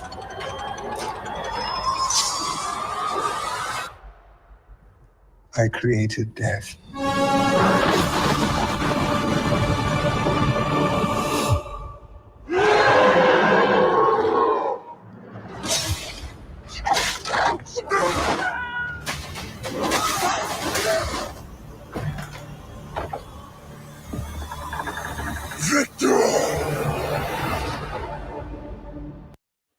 I don't know. What do you think of that, Pete?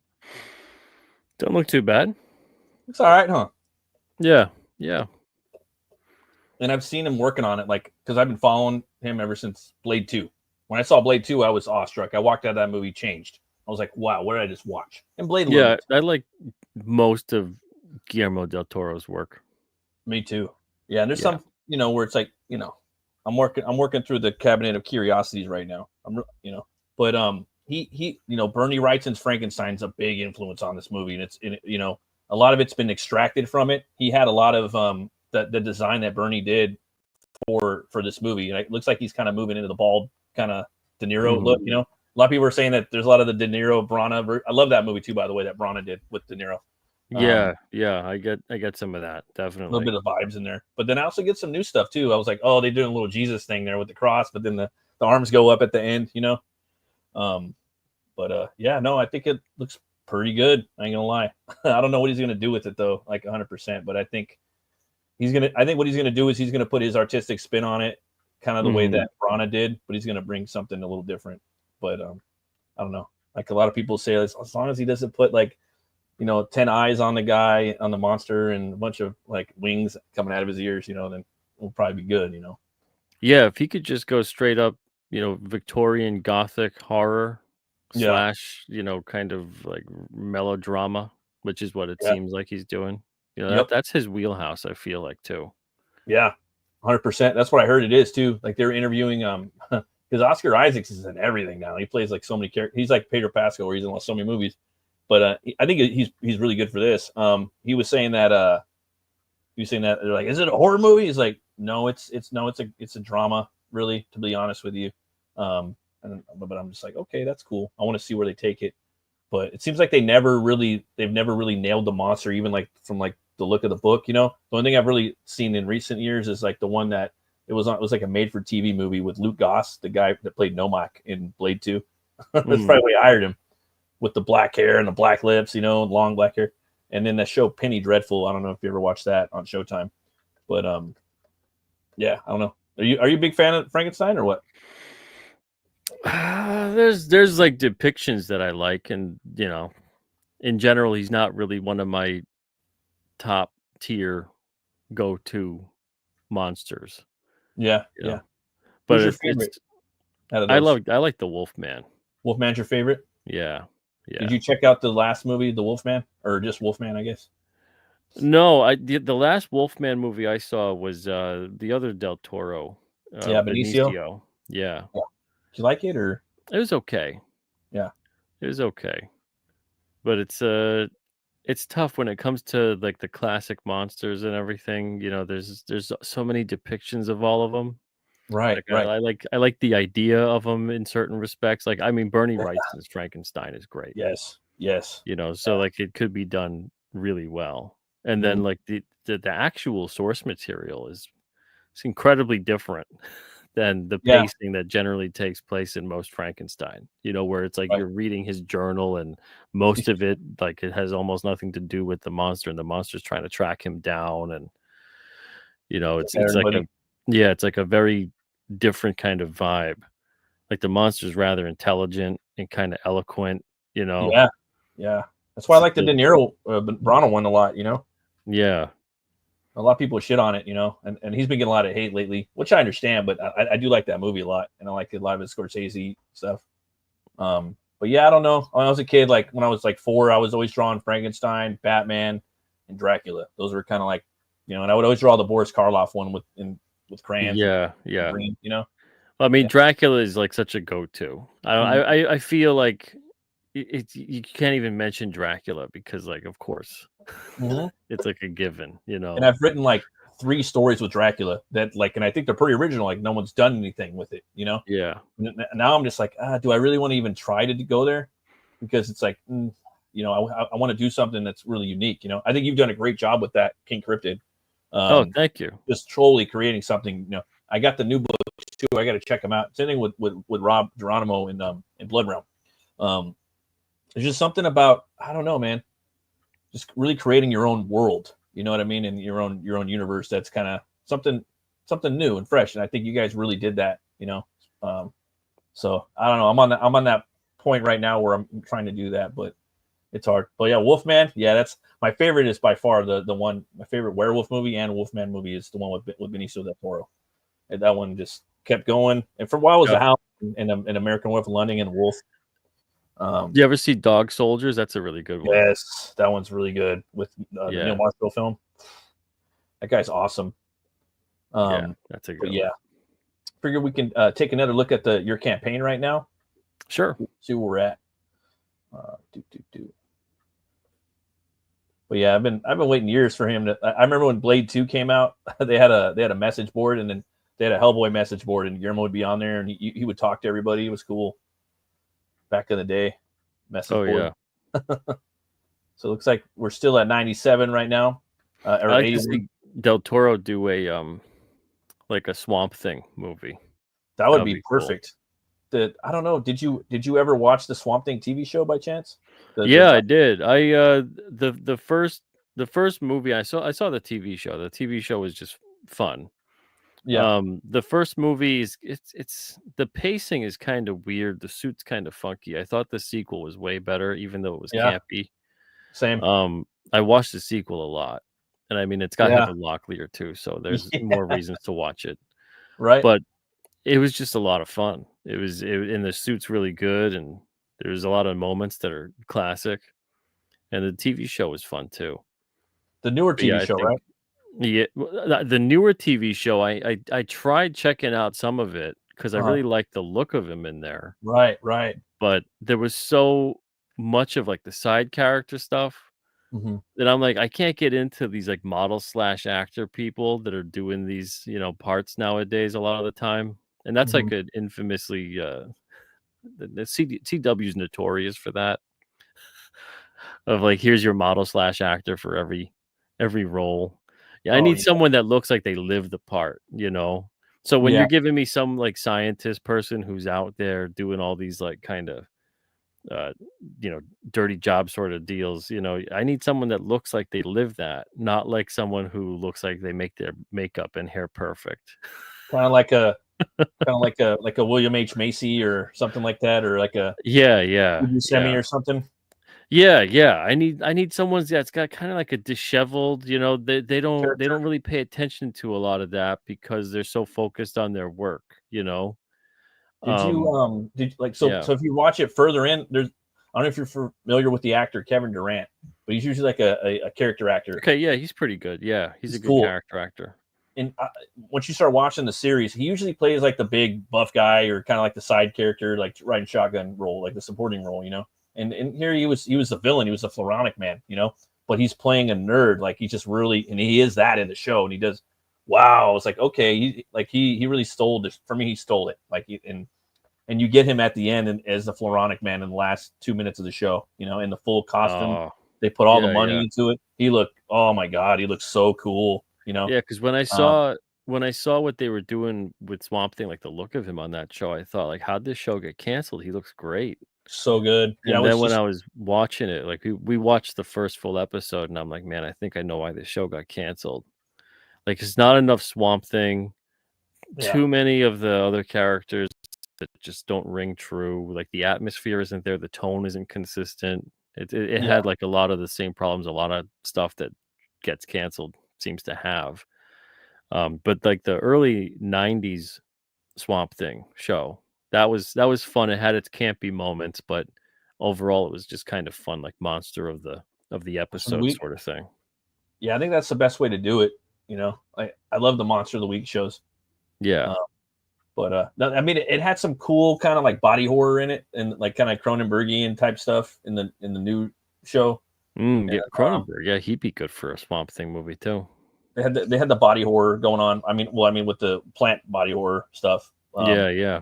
But no, I think it was pretty good. Like, but it could have been better, and it was too expensive. I know it was way too expensive. But some of the tone was all over the place, and I think it could have been maybe a little. I don't know, man. Yeah, I think they did focus on some of the supporting characters a lot. They're venturing around a lot with that. Yeah, definitely. But man. So the campaign, we had a backer during the course of the show. So if you were watching and you backed, thank you very much. We got another backer that contributed $10 to the campaign. Oh, hell yeah! Okay, if you were fresh, we're at 82 backers now. It's at 97.25. So we're 275 away from the third mini goal. Thank you guys very much. A lot of people supporting this campaign, spreading the word about it. A bunch of people that say that they still are planning on backing, and they'll be backing like a week or two. So we got 21 days left to reach the goal, 65% of the way there. So we're doing pretty good, all things considered. And thank you guys for your support. This is not just an important thing for us here at Alterna to bring the printing in-house on the single issues for newsprint, but I really think this is going to be something important for a lot of indie creators out there that are making their 100%. Comics. Maybe they're getting a short run done, and it really helps them to be more flexible and maybe make a comic that's priced at $5 instead of 10, or $10 instead of 15, or anything that helps them to still maintain their margins and still make money on their books, but also keeping them affordable too for people. So hopefully that gets more people to read their books also, which is so important.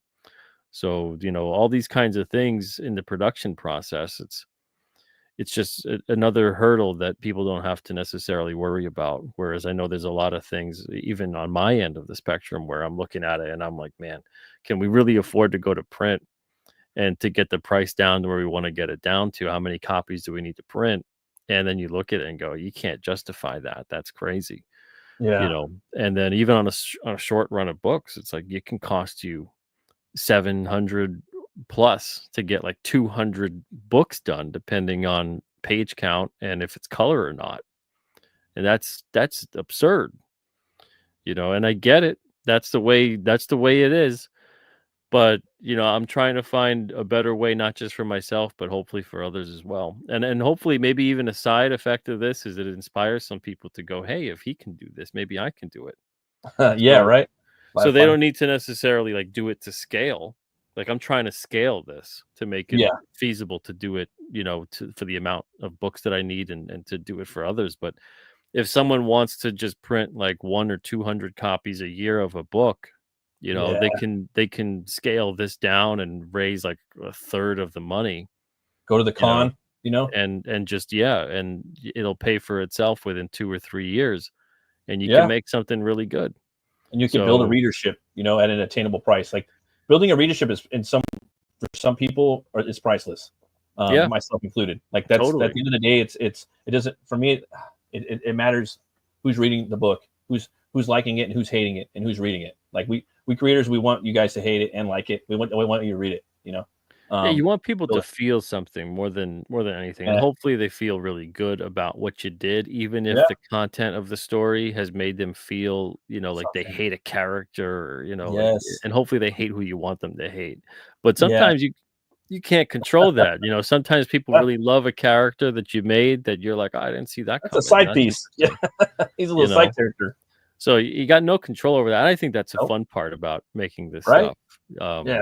You make it and you see how people interpret it. And sometimes someone's favorite issue is someone else's issue that they hated, and Yeah. vice versa. So it's always all that part of the process. It's interesting. But yeah, this kind of thing, like I really hope that it kind of spirals out into something else, because I think we're already at the point that there's a lot of stuff out there that makes it viable to be a self-publisher. I Yeah. think we're going to see more and more things occurring that make a traditional type publisher less needed, which is a good thing. And I know that's probably weird to hear, me say. Like some people might be like, "Well, Pete, you're a publisher," but it's like I don't really care to be one, more or less. I didn't Yeah. start making comics to become a publisher. Yeah. I You got to became a make something. publisher to help people make comics. Yeah. But I didn't start out to become one. So, I'm still a publisher, and I'll be one for as long as I think I need to be.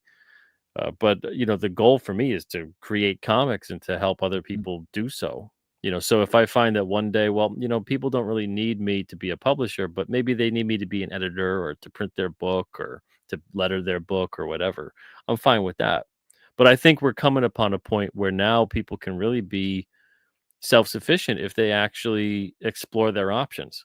Because I'm Oh, yeah. really shocked that 5 years ago this would be crazy. It wouldn't be possible. You can't do this with like a cartridge-based printer. You can't do this with the technology from 5 years ago for printing. You'd have to spend like $50,000 to $70,000 to do it right. But now for like 10 to 15,000, depending on the scale that you want to do, we could really do this. And Yeah. then depending on Perfect. how much you do, if you're an artist alley type of creator, you're not Exactly. really getting distribution. If you do crowdfunding, hmm you could totally do something like this. Like this And is each camp, and weird. like say you sell out, good. Yeah. Then you do like another cover, hopefully, And do another But- printing.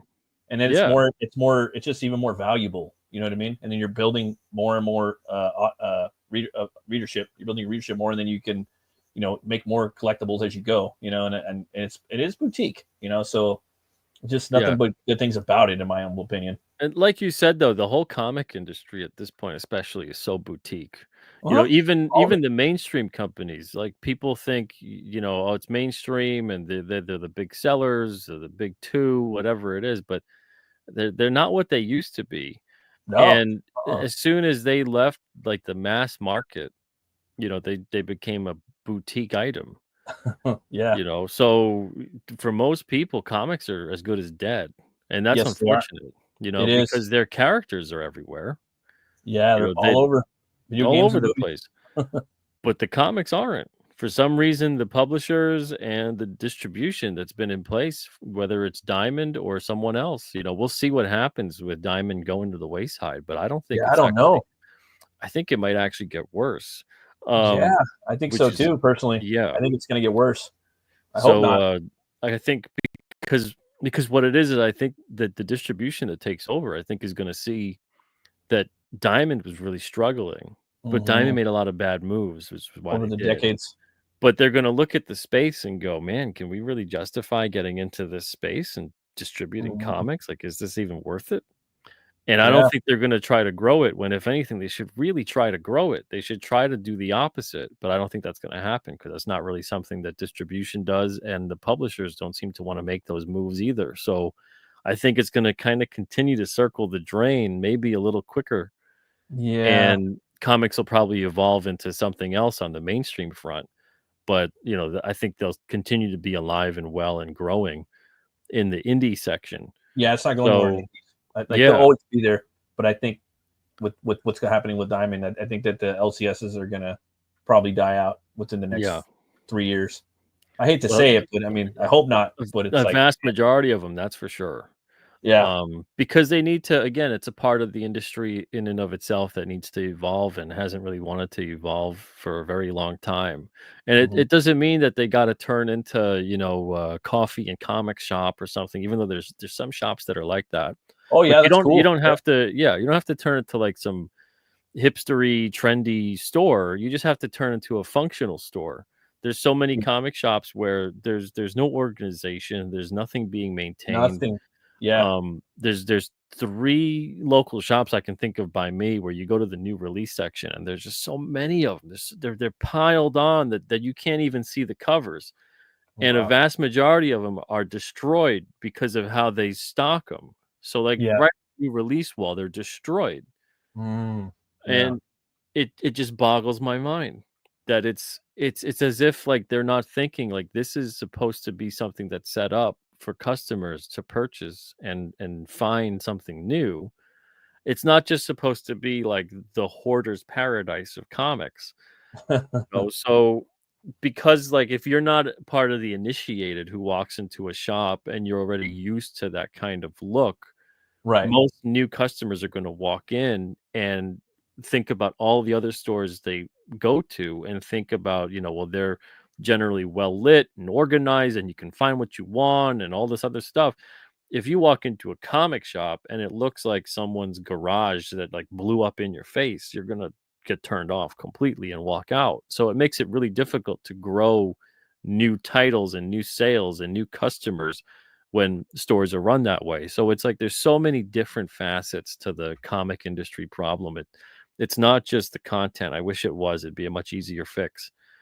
So because of that, I really think that it's going to be really weird with the distribution scenario. I think Yeah. that's why it was struggling to begin Mhm. with as well. And then the fact that they didn't want to make moves outside of it because there's kind of like a weird little comic shop cartel that exists. Comics Pro is that little cartel, and they really have a lot of leverage among these other indie comic shops, and they kind of throw their weight around. Like Mm. they'll make sure like you don't carry a certain creator or a certain book or put that Horrible. book through to Free Comic Book Day or like all these other crazy things. Like I've seen the conversations, I've been sometimes the subject of the conversations. Like a Yeah. lot of them in Comics Pro hated the $1.50 newsprint books and made sure that they let other retailers know as much. Yeah, that's horrible. So it became a really weird industry that's like so insular, and it's sad because it shouldn't be, because comics should be everywhere and for everybody. So And political too, and when you think about it, you know what I mean? yeah, and a lot of those politics, not just governmental politics in terms of what people like, but in terms of how things are run, a lot Yeah. of that stuff really dominates this kind of industry, which is way too small to afford to be so petty. And I'm not So even talking about like left or right shit. I'm talking about just like the internal yeah, business that's what stuff. I mean, like, You know what I but mean? Like that has also spilt over into the politics that already exist among the industry, like you're bringing down and the standard of $4. You know, like what are you doing? They can't have him there. You know, he's doing yeah, $2. like, the fact Fuck that that I guy. talked You to know? a lot of retailers who have positions of power, whatever Yeah. the heck that means, Right. and they would be like, "You're gonna ruin the industry," like, I'm gonna probably co save it, dude. my comic shop can't survive on the $1.50. I was like, am I telling you to just only sell Alterna? Like, is Yeah. Alterna seriously gonna be the only thing that you sell in your store? You're Yeah. telling me that you don't have a dollar bin or a 50-cent bin or anything that's like a dollar or 2? I know. So Like, lame. it's it's crazy. And even when we did newsstand, and I told them that we would release to newsstand 2 months after it would release to the comic shops, we got boycotted by dozens of stores who were pissed about that. Horrible. And I was Horrible. like, I told a bunch of them, I said, "You don't carry anything that's sold anywhere else? You don't have anything that's available on Amazon? You don't have anything that I can get at Barnes& and Noble? You don't have anything that I can get at any store that sells, like Pokemon or Funko or whatever? Like, you just carry stuff that's comic shop exclusive?" Of course they go, "That's different." Oh, how is it different? You know what I Well, mean? Because DC the comic barely book, like, that's crazy. they barely got into Dollar Tree. Like we've been having conversations about that for a while. You know, like got to get into Dollar Tree, got to get those $1.25 comics packs, got to get those DC got Yeah, in there, yeah. and like the nicest Dollar Tree I've ever seen. It's like in Cerritos, California. It's like, oh my god, look at this place. You know, I'm like, damn. You know, like, and they got it. Some kid's gonna go pick up all these, and they're selling 10. I think it's 12 to 8 comics packs. You know what I mean? They're all $1.25 for a pack. You know, I think there might be 2 books in there. You know, or maybe 1 book. But that's the thinking. We need to get people to get into these books. You know. Yeah. We can't stop this like short-sighted thinking of, and treating the comic shop like it's Oliver Twist or something. It's so strange. Like we have such a charity mindset with the comic shop Too that precious. everything is like, oh, the poor comic shop, support your comic shop. And it's like, support your comic shop. Well, the only way you support your comic shop is by actually buying something that's worth buying at the comic shop. So Yeah. if you can't find it, or they don't want to carry it, Yeah. or There's they that don't too. organize their stores so you can get it, It's all the merch, man. how do you support your comic shop other than just give them a donation? Like it's, Some merchandising. St. Jude's. You know? It's like we Sometimes, shouldn't be treating it like that. We should be treating it like, you go to the comic shop to get the things that the comic shop carries. right? Yeah, and like they won't carry, like they won't order everything. Like they'll sell out of shit. Like sometimes you gotta order like 1 book. You know what I mean? That might sell and might not sell. You know, you gotta have at least one of them out there. You know what I mean? Yeah. And it's weird. Like a lot Yeah, of that's them the thing. No one's saying you gotta like fill your store on risks, Mhm. So if you're like, well, I don't know about this creator, I don't know about that creator. That was the whole point of like the previews catalog with Diamond, was like they vetted you, Yeah, So if you got in, that you were in, that means that like your book was worthy of being sold in a comic store. And unfortunately, for like 85% or so of comic shops, that's not what it really meant. Like you didn't get into most shops. Even Alterna, like it's like 80 to 85% of the stores we weren't selling in there. Like they just wouldn't carry us. And then we had so many customers that would have yeah, a pull list. And even though like one shop I remember in particular, they had 7 customers that had pull lists that had Alterna, all the books we would put out, but they would absolutely refuse to have any on the shelf. So even though you got 7 customers in your store yeah. that are ordering these books, you don't think like, maybe I'll put a copy or 2 on the shelf. Well, it's Like kind of no, hard not to we buy were your book. still You know what I we mean? were When it's still like just that affordable, dude. You know, So yeah, so if just you put don't all see the it, line on my pull list. You're like, well, because they're basically gatekeeping you, dude. exactly. At that point, you know, that's what it is. Yeah, there's so much stuff that gets put out in previews. And, so if customers aren't ordering it, fine. But when stores are saying, well, if you get customers to start ordering it, we'll start putting in the store. And then when you do that and they still find something else to say, well, when you start doing this, then we'll do that. Yeah, They keep moving the goalpost. And it's like exactly. if you're not in the store for a lot of those customers, you basically don't exist. Right. Yeah, so I hit a point eventually where I was like, what does it even matter if we're in the store or not? Like our Exactly. sales direct were eclipsing the sales to distribution, so it just made no sense to keep on staying in I distribution. remember that. I remember You that know, when you did yeah. that. And then even at this point with crowdfunding, I mean, even when we don't have like King Cryptid 10 to 13 is almost at the $17,000 mark, which Mhm. is about maybe half of what the previous campaign did.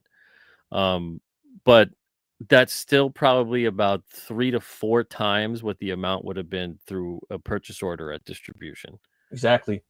Like Yeah, and everyone I talk about everyone. I haven't met anybody that says, I don't like that. Everyone likes it that I know. That's fucking no smoke blow or nothing. Like everyone's digging King Cryptid. yeah, and the thing my too kids with like it too. crowdfunding is like at least like the book is going directly to somebody. Yeah, Whereas yeah. like the book goes to the comic shop and maybe half of them sell through. They sit up there and then they You know? then they burn them. You know what I mean? Yeah, Like, so or it's they throw them in the trash. You know? it's like a whole weird system, but that's the thing that is going to keep comics alive, is going to be people that are still doing them. They're getting out there, they're putting a crowdfunder up, they're doing a Yep. convention, they're getting their stuff out. And again, the technology is rising up to make us self-sufficient. And this is Oh, heck just yeah. one aspect of it. So So pumped up for this, man. I know you're gonna hit the goal too. But if we get people in here right now, like getting it now, the sooner the better, man. You know what I mean? I know. Oh I know yeah, this yeah. The sooner the gonna happen. better. And I'd love to hit, feel it. a stretch goal or two so we can get even more Yeah. ahead of the game and lock in prices for more down the road. But yeah, it's really crazy, the whole state of the industry, and to think about kind of how fast it's all taking place, and at a time that it doesn't really make sense why it is, and it's because of the fact that so many opportunities are getting squandered. It's just Yes. unfortunate. And it's like, you know, we got to do our thing here. You know what I mean? Which we'll Yeah. gladly do it, but it's just, yeah, it's unfortunate, you know. But we you know, we got to do our thing, and that's what we're doing here. You guys got to come over here and back this book, man. Get in here and or pick up a shirt. Those shirts are awesome too, you know. And thanks for whoever came in there and made that extra backing tonight. That was sick. Yeah, And there will be appreciate it. people coming by later and checking us on the replay.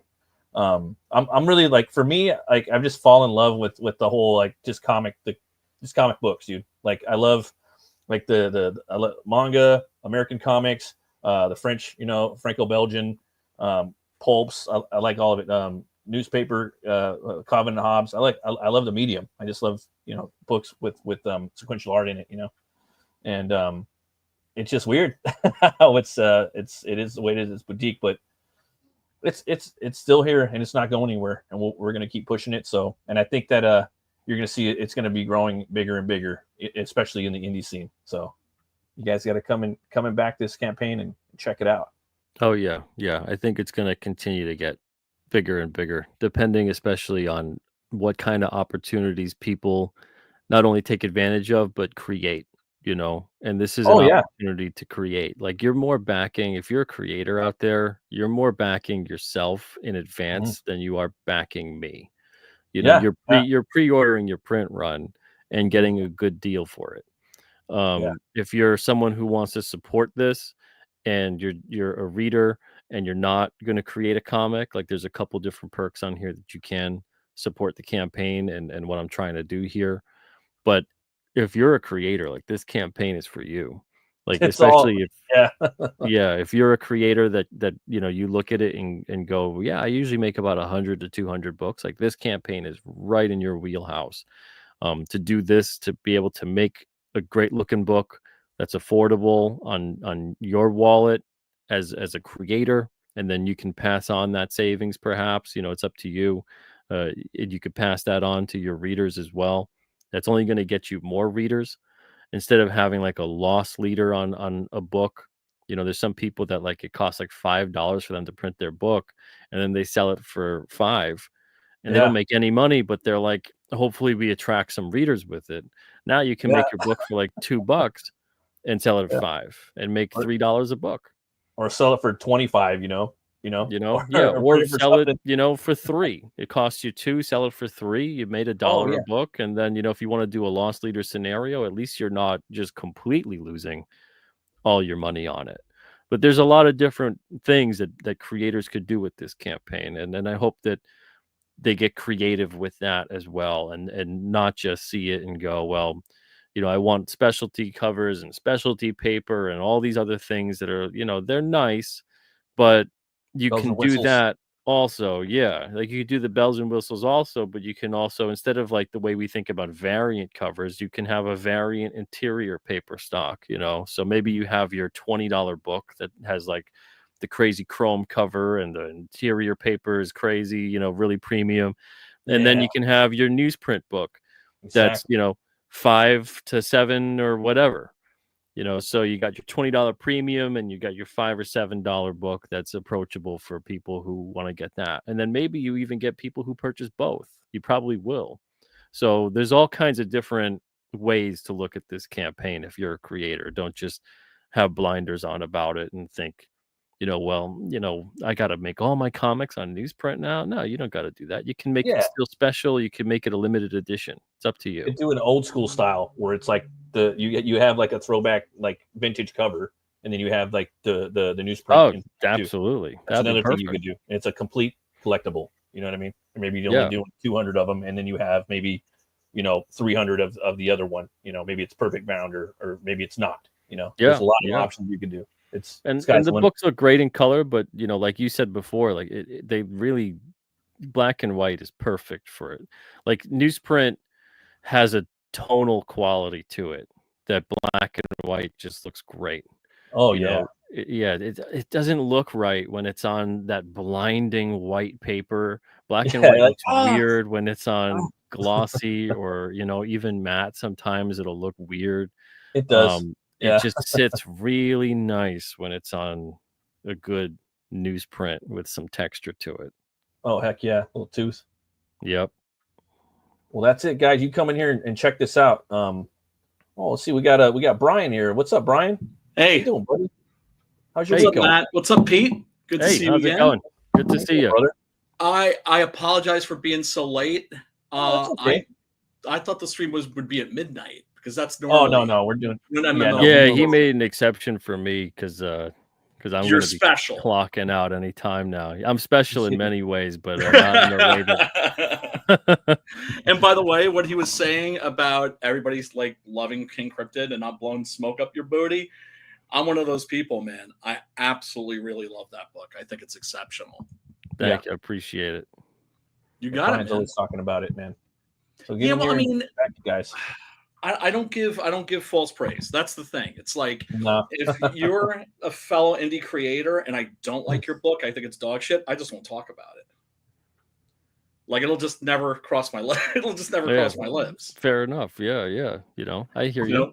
But if it's I dope, appreciate it. Thank you. you give the salutations. All these sketch cards look awesome. Yeah, man. Pete's killing it on the sketch cards, man. You should. Sketch cards. Have you backed this campaign yet, Brian? I haven't. I'm thinking about doing maybe our book on here for like a little sampler or maybe an art book. I'm gonna do one of the two. Me and Brian are working on a book right now, black and white. I am gonna back it, but I'm not gonna back it. I've been waiting on robot. Oh no, did we lose him? No, Brian, no. Say it ain't so. Oh, okay, there he is. All right. Okay. No, it's police spotting, huh? No, there's a reason I haven't backed it, but I can't tell you what that reason is. It's nothing nefarious, but I promised somebody that I wouldn't back it until a certain time. Okay. You're rooting all in I am going to your back good time. this. Don't worry about it. Yeah, so that way I get to like explain myself and at the same time, you can get some explaining going to do. But no, I mean, look, shit. Who grew up with the spinner racks? Yeah, and didn't want to like dream one day of having one of their comics in newsprint. Yeah, right. Small to look. I mean, hopefully this isn't like the kind of newsprint where, although I actually kind of like that in kind of a sick way, was you remember Eerie Publications? Do you guys? Pete probably knows Eerie Publications. Yeah. Right? They were like the poor man's, they were like a ripoff of the Warren magazines. And they were sleazy and they were cheesy, and the newsprint would rub off on your fingers and it stank. But that was like part of the experience. Yeah. Well, not this one, man. Yeah, no, this isn't like that. This isn't like that. We've had books at Alterna where like that's like the ink will get on your fingers, and that's just because of the fact of how it's printed. It's on cold set web press instead of heat set. A heat set's way more expensive. So it'll do like the silly putty thing, but this won't do that. This actually, this won't get on your fingers, and the inks are archival, so it's actually a higher quality than what we've been doing with the commercial printer. And the books look fantastic. Like I've got a couple of books at the side here. I'll show them now. We got a jet, I got a jet. But here's like a mini, and this is the print quality. Oh, nice. Of King Cryptid #1. So let me get in really close so you can see that. Oh, it's the Mothman. Hopefully it. Behemoth. Focuses here. Focus. There it is. There it is. Yeah, that looks freaking fantastic. Looks like something that came off the racks in like, and this is all, you know, maybe it's, like 7 or something. this is just a replica book. This is a mini one Ooh, of the first like an King ash can Cryptid. size. Yeah, this is a 5 by 7.5. Oh, that is so fucking Oh. cool. Yeah, So you get that size, Brian, and then you get the normal size for that top tier. You know what I mean? So Yeah. I mean, Pretty cool. the thing is like having like little like ash can size shit like that. Like that's like a great bonus to give backers. so Just Brian, like, say that little 6-gun gorilla statue you got, right? Imagine Yeah, giving yeah, a little 6-gun Yeah, gorilla here's maybe one of the chapters with that statue. You know what I mean? oh, They pair good together with little action figures and statues. You know what I'm talking? hell yeah. The little books do, you know, because the He-Man comics were small like that too. That came with Right. Yes, You know what I'm yes, talking? yes. Yes, sir. As was the Commando comic that came with the Arnold Schwarzenegger action figure. And I forget Well who that was. It wasn't Walt Simonson, but there was, oh God, I'm trying to remember who frick drew that. Ooh, nice. I love me Yeah. some black and white. so these are the full size printouts doing Nice. test prints on these, and this is King Cryptid number 7. Ooh. But yeah, and then the other one's Blood Realm. So, you know, they print out really great. It's all different kinds of styles that look awesome on Nice. it. I'm excited. Oh, dude, that's so cool. Yeah, and newsprint, like that's something that it became like something I've acquired more as I got into comics more and more in my adult years. I've always been into comics since I was a kid. Good, yeah. And I really So appreciate newsprint more now that I'm older. For sure. it's Well, I mean, it's just like yeah. when everything. Remember when there was prestige format? Exactly. Remember there was prestige format, and then prestige format became like the standard. Mm-hmm. And it's just like not everything needs. First of all, not everything deserves to be printed on that kind of paper. No, it's like we were talking earlier that they've been using like the format and the paper stock and things like that to really be a selling point to kind of mask up the quality of the content. You know, you could have, and I mean, I would argue with anyone that the best comics ever made were on newsprint. Like Hell it didn't matter that it was on newsprint. Like the stories, the art, all that stuff was amazing. You know, it's not like we brought that and continued to improve upon it. Like comics steadily improved, and then the paper stock all of a sudden became paramount, and then the quality of stories greatly nosedived with like little blips here and there of greatness. But even then, never going back to the iconic level that they were at when they were on newsprint. So the paper stock really doesn't have a whole hell of a lot to do with it. And a lot of people, there's misconceptions about what newsprint can handle because they haven't seen comics on newsprint in decades. So if they don't know what Alterna books look like, especially the past like 3 or 4 years when we really perfected it over here, then they're really not going to understand that, no, you can print a wide variety of art on newsprint and it'll still look great. And the technology now has advanced so much that I can do this in-house. Looks better. And that's and it looks better than what was being done commercially. The ink doesn't get on your fingers.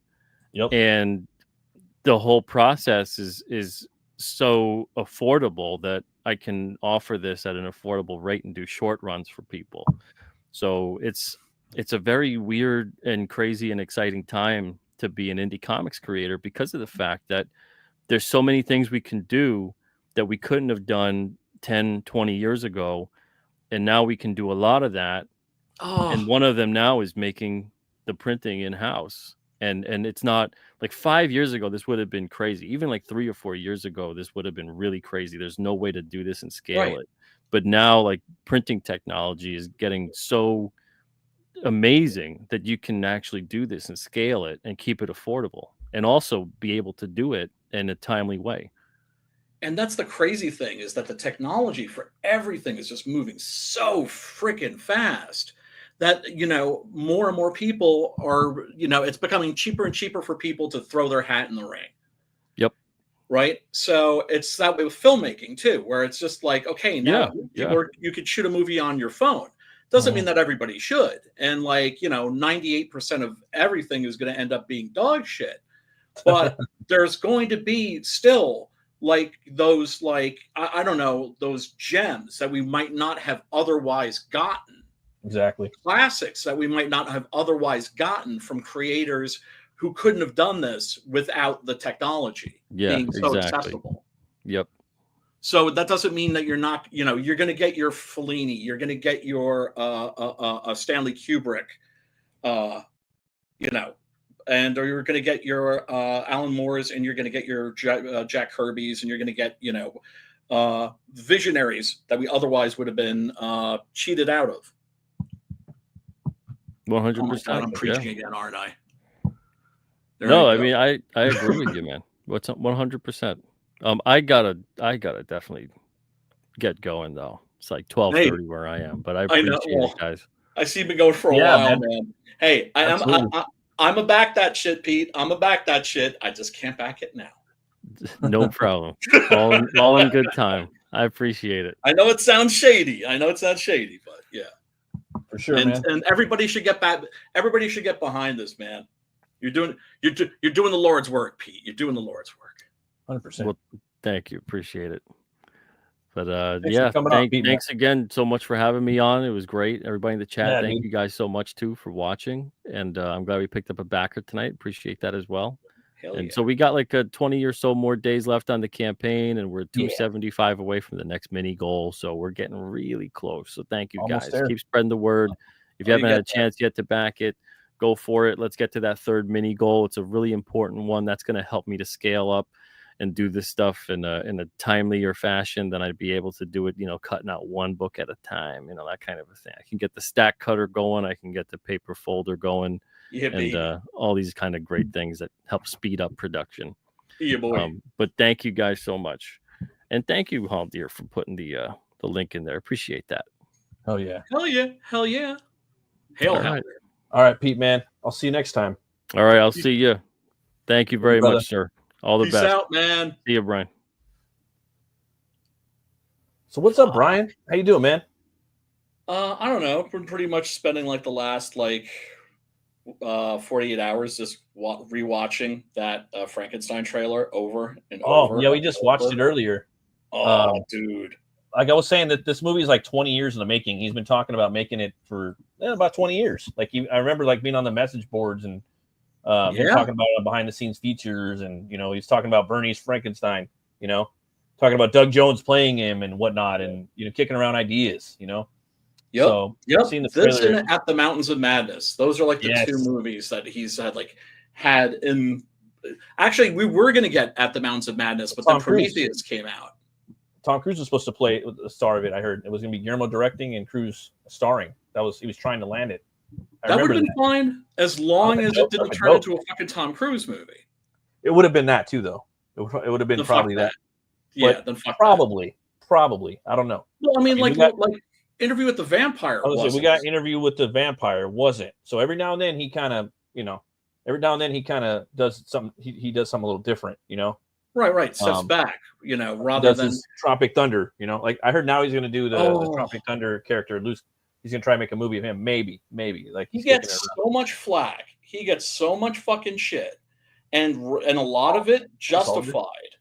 But you cannot tell me that fucking Tropic Thunder performance wasn't some of the fucking funniest shit you've seen. He knows his shit. He's around those those Hollywood producers all the time, dude. That's like how they are. Oh my god, that fucking and the fucking the gorilla arms.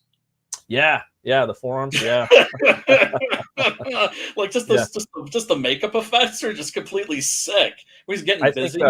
If you get they would be lucky to land Tom Cruise for At the Mountains of Madness because he's the last movie star. So if they were to land him, that would put butts in the seats a little bit. That would help a little bit. Yeah, but the war is kind of dead. That's just my opinion. Well, here's the thing: they don't need him, but it would help a lot. It would all depend. It's just would he be pissing on it, right? Because that's what happened with the Mummy, right? Yeah, they had the whole dark universe set up. Fucking Johnny Depp was slated to play the Invisible Man. Right. And Javier was the Frankenstein's monster. Javier was going to be Frankenstein's monster in a remake of The Bride of Frankenstein by Bill Condon, the guy who did the first Candyman sequel and Gods and Monsters, which is an awesome like art house movie about the last days of the life of James Whale. And Angelina Jolie was going to be the bride. I think that would have been really cool. I was really excited. I was excited to see Russell Crowe too. He was like my favorite part of the movie was Russell Crowe is playing the split. Me too. Dr. Jekyll. I love like the Cockney accent when he turns into Jekyll. Oh, dude. Yeah, and he didn't get all big. He was kind of like the book counterpart where he was smaller. I mean, he's a smaller guy. He's not that big. He's very average. You know, dude. But he threw down and it just. I mean, good. You've seen so many interpretations of that character. Right. Yeah. Right. Yeah. And he goes like bulky or, you know. Well, just to have one that's like a fucking soccer hooligan. Yeah, exactly. I thought was brilliant. Yeah, I was. I'm totally. I would be totally down to like. It's funny how there's like so many different universes where I'm like down to step back into. You know, as a fan or as a you know, and that's one of them. And they were going to do. They were going to do it. The reason, and then they were going to have the mummy in there be the Emotep. He was supposed to be this in the sequel. He was going to be Emotep allegedly. And for some reason, the director was just like, let's do a female because we got Apocalypse coming out with Oscar Isaac in the X-Men movie. So let's you know, it's going to basically we got 2 mummy movies coming out in the same year. And so also, they want to do that. So I was like, that's dumb. But also at the end, Tom Cruise is the mummy. Right. I think he was supposed to allude to. He was supposed to be Van Helsing. You know, they were going to kind of get into that later in the. But he turns into the mummy at the end. Yeah, he turns into the mummy at the end. Yeah, or at least takes the power. I mean, it was just retarded. You know, it was just a blunder of just fucking epic proportions, and they're still keeping it up with this dark universe shit. Or at least on the theme rides, you know. They're not really making the movies anymore. You know? Oh, I got a friend that's like. I got a friend actually, but my boy Charles, he's going down to Texas and picking up his son and is going to take him to fucking see that. And like, well, no, I mean he's got to pick him up in Texas and they're going to go to Florida. Right? Yeah, I want to go check it out, man. Like that's my jam. It's big too. I've seen the map. It looks cool. I'd love to go down there for like 2 or 3 days and just stay the night. You know, and that'd be so cool, man. Because I love them. I love the monsters, man. Like the Universal monsters, you know. Animatronics are fucking dope. Yeah, they look great. Dracula looks a little Twilight, and I don't know why they did like Dracula is generic as fuck.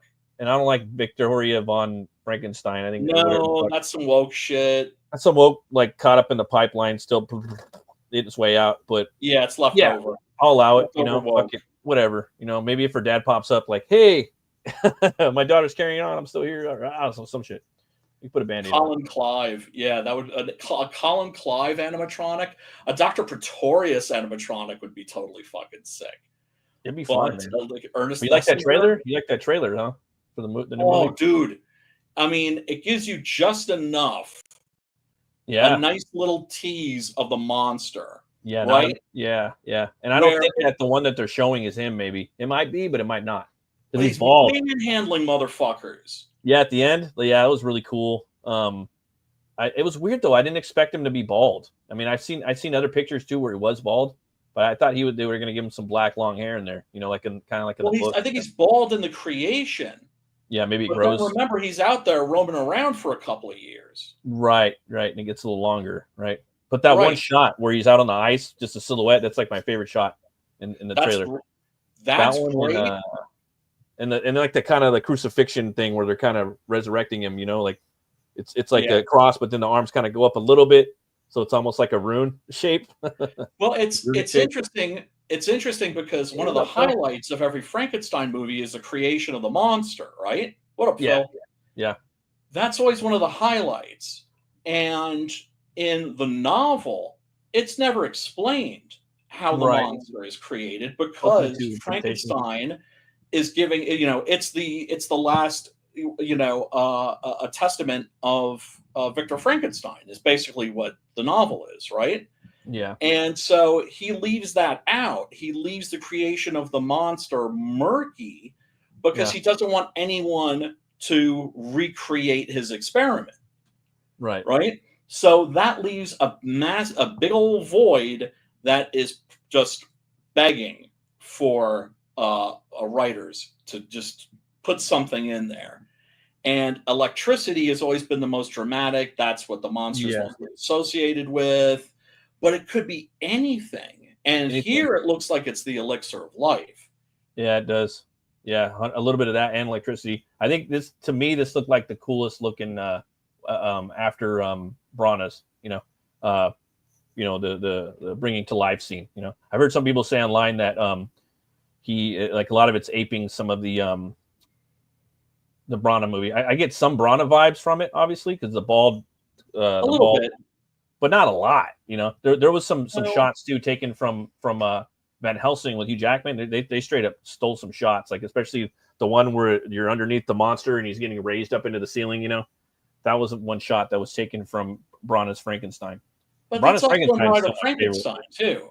Yeah, see, then there you go. That's 3 movies, but right. So it's just like it's really difficult to do a Frankenstein movie that doesn't in some way reference the James Whale classic. Yeah, Universal. Some people like that too. Like some people respect that. Some people are obsessed with Frankenstein and the whole concept of it. Like, and then also the whale version. And they said, well, I love the book more, but there's just stuff about that whale vision that I want to kind of duplicate on screen. Oh, it's awesome. I want to pay homage to because it's fucking dope. Yeah. I think Guillermo went through a bunch of different artistic visions of this what he wanted to do on screen. I think he probably threw out ideas that he was like sold on. Like he was really on that Bernie Wrightson design, and this doesn't look like this doesn't look like the Wrightson design 100%. It looks a little different.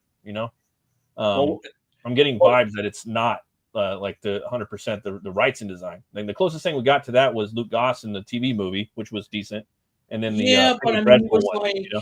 he was like a sexy Frankenstein monster, right? A little bit, yeah. And then there was like the Vincent Perez. There was the Vincent Perez sexy Frankenstein monster for the Dean Koontz novel that was being turned into a TV series, right? The modern one, right? But that worked, first of all, because Perez was a perfect fucking actor for that role. Mm-hmm. But also because he just kind of looked like, if you saw him on the street, you'd think, oh, he's probably like a fucking Iraq vet or something, and had like a fucking bomb go off in his face. Oh, dude. And then also that one by the director of Terrifier. I thought that one looked perfect. That one was great. He was awesome. Perfect. Also, the Damien Leone one was fucking dope. Frankenstein versus the Mummy, and he was good. Like he wasn't the one from the book, but the scene that he did was fantastic, and the design of him was perfect. That's how I like envision the monster when I see it. Adam. I never liked. First of all, his name's not fucking Adam. Do not ever. I call him Junior. I call him Frankenstein. I don't give a fuck. Fuck the world. That's fine. That's he's fine. Junior. He's Junior. He is the creation of Frankenstein. Junior. Right? Yeah, Junior. Right? So I saw my boy last night. I let my son watch the trailer because the trailer is kind of weak. I mean, it's brutal, but it's not. And he was like, "Oh, okay, all right." I'm like, "Yeah, that's I'm letting you know, son. This is one of the most craziest things ever." Frankenstein is a doctor, and his son isn't. He doesn't have a name. He's just called a monster, but it's Junior, so you can call him Frankenstein too. There was the Frankenstein Junior cartoon series. I don't know if you ever saw that when you were. I don't think I did. You're too young for that. The monster, I forgot his name. It was like a robot. It was like Johnny Sacco and his amazing flying robot. But yeah, Phil, it's a no-name actor. It was supposed to be Andrew Garfield originally. Which sounds like a terrible choice to me. And they replaced him with the guy named Jacob Elordi. And I don't know. I'm not familiar with him at all, except he's 6'5". He's big, so that's cool. They got a big like Phil Diaz guy to play him. You know what I mean? You need that. You need that. I was expecting like David Harbour or somebody like that. I was surprised they didn't go for him. Yeah. He would have been fine. Yeah, but he's already done a Frankenstein thing. Mm-hmm. I don't know if you saw it. It was like this 1 hour like comedy thing that he did for like Netflix, where he was like playing this really pretentious actor that was doing like his own production of Frankenstein. Have you never Yeah, seen that? It's pretty funny. No. But remember, Frankenstein is the most adapted story of all time. Dracula is like a close but still sort of distant second. Really? So and the thing is I've seen most of them. Yeah. And so it's one of those stories that you can just keep doing over and over and over again. It can just keep being reinterpreted, and it should be reinterpreted for every generation. Did you see that sculpture that Bernie Wrightson's son did? Yeah, I did. It was awesome. We covered it on the show. It had translucent skin. The actor that's playing him, he looks like he'd be like your brother or your cousin, dude. Not Brandon, but he looks like you know what I mean. See, I didn't know that Phil was a beanpole. That he was like a big dude. Yeah, he's a big old dude. He's Lobo. What did I think of I, Frankenstein?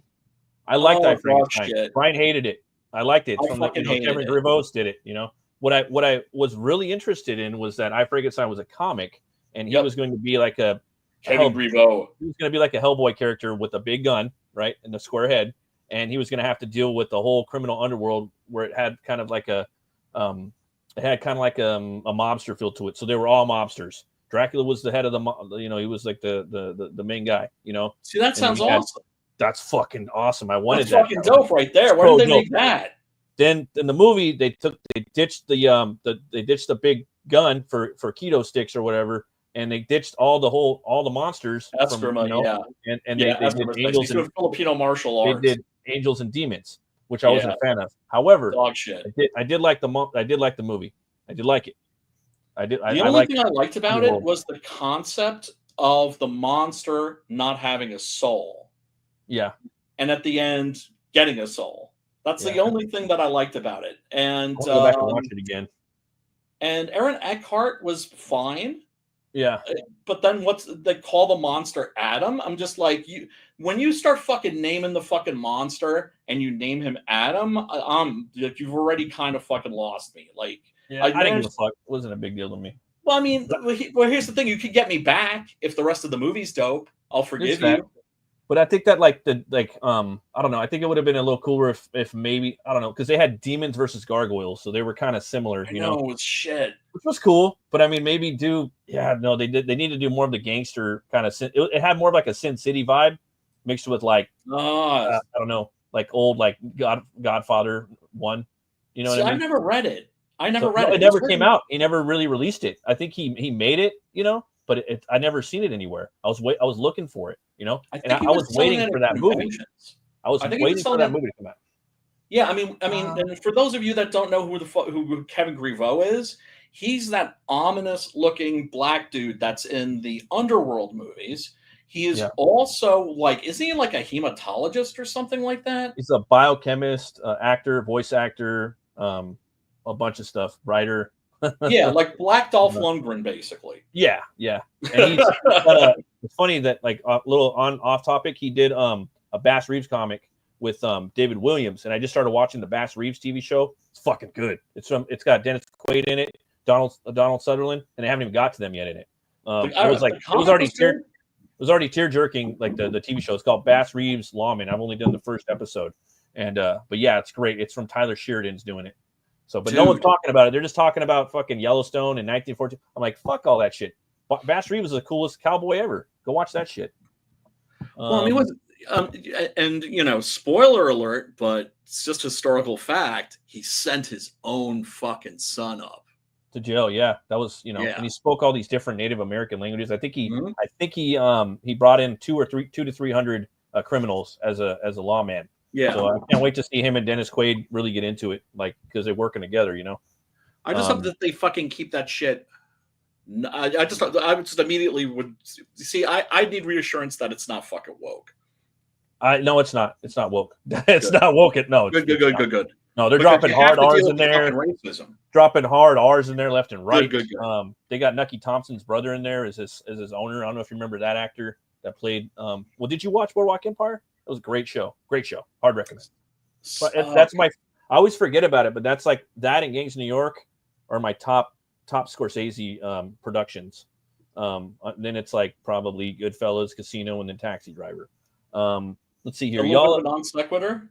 ever read DC's Frankenstein's Agents of Shade? I only read the New 52 version of that, and I fucking loved it, Phil. I loved it. It was a little. I love that version. I love the Grant Morrison version of the monster because, first of all, he's decked out, right? Yeah, he's got the Michael sword, and he's got the fucking flintlocks with the bat-shaped triggers. Yes, or hammers, I should say, right? Yeah. And he's always quoting Milton. He's always quoting Paradise Lost. He's always quoting the devil from Paradise Lost. Because one of the things that a lot of people miss about the monster is that he's literate and he's read 2 books, or I think 3, right? One of them, I think, is the Bible, and then the other is Paradise Lost, and then the other is The Sorrows of Young Werther, which was a very popular novel at the time in which that story was written. So that would be like Sidney Sheldon or something like that. Although it was written by Goethe. So that's the thing that always disappointed me about Son of Frankenstein. Even though I love it now, when I was a kid, I was thinking it's like, okay, so in the first James Whale Frankenstein, okay, he's an infant, right? Yeah. And Fritz is torturing him, and so he's imprinting violence on his mind, right? He's traumatizing him, right? Yeah. Because the monster is not aggressive. It's just if you get aggressive with him, he will fucking end you. Yeah, right? Like a gorilla, pretty much. He has like gorilla strength. And then in the second, of course, there's that tear-jerking scene where he finds O.P. Heggie, the blind man, and he teaches him how to speak. Yeah. Right? Which Karloff was always against. He always felt that the monster should be mute. I politely disagree with him. Yeah, I'm not down with that. I mean, it's cool, it's cute and all. It's cool, I respect it, but that's not my monster. You know what I mean? Right? And so I was thinking, in Son of Frankenstein, that's when we could have gotten Shelley's monster. Right. You know, that's why I like Brana's, you know, and I don't like a small Frankenstein either. You know what I'm talking? Like De Niro's cool, ones, but he's too small. I would have recasted him. I mean, De Niro did get in there. Again, my favorite De Niro. Is just, to me, it's like some actors, they I think they do a good job, but they're just not, they're miscast. He was not it's into like it. Miscast as Batman, but he did a good job. Right, Sorry. but De Niro didn't even try. That's the thing about De Niro. I disagree. He's one of those people. He's one of those people. Like, I'll never forget what one of. He tried. He played 2 roles in there. He played 2 roles in there. He played the pirate and he played that, and he was trying twice as hard. I disagree, and that's my facts. You see, I think he's one of those people that's so relaxed in his talent that he gets lazy, and so because he's like, because that's the thing, bro. He can just sort of waltz in and waltz out, right?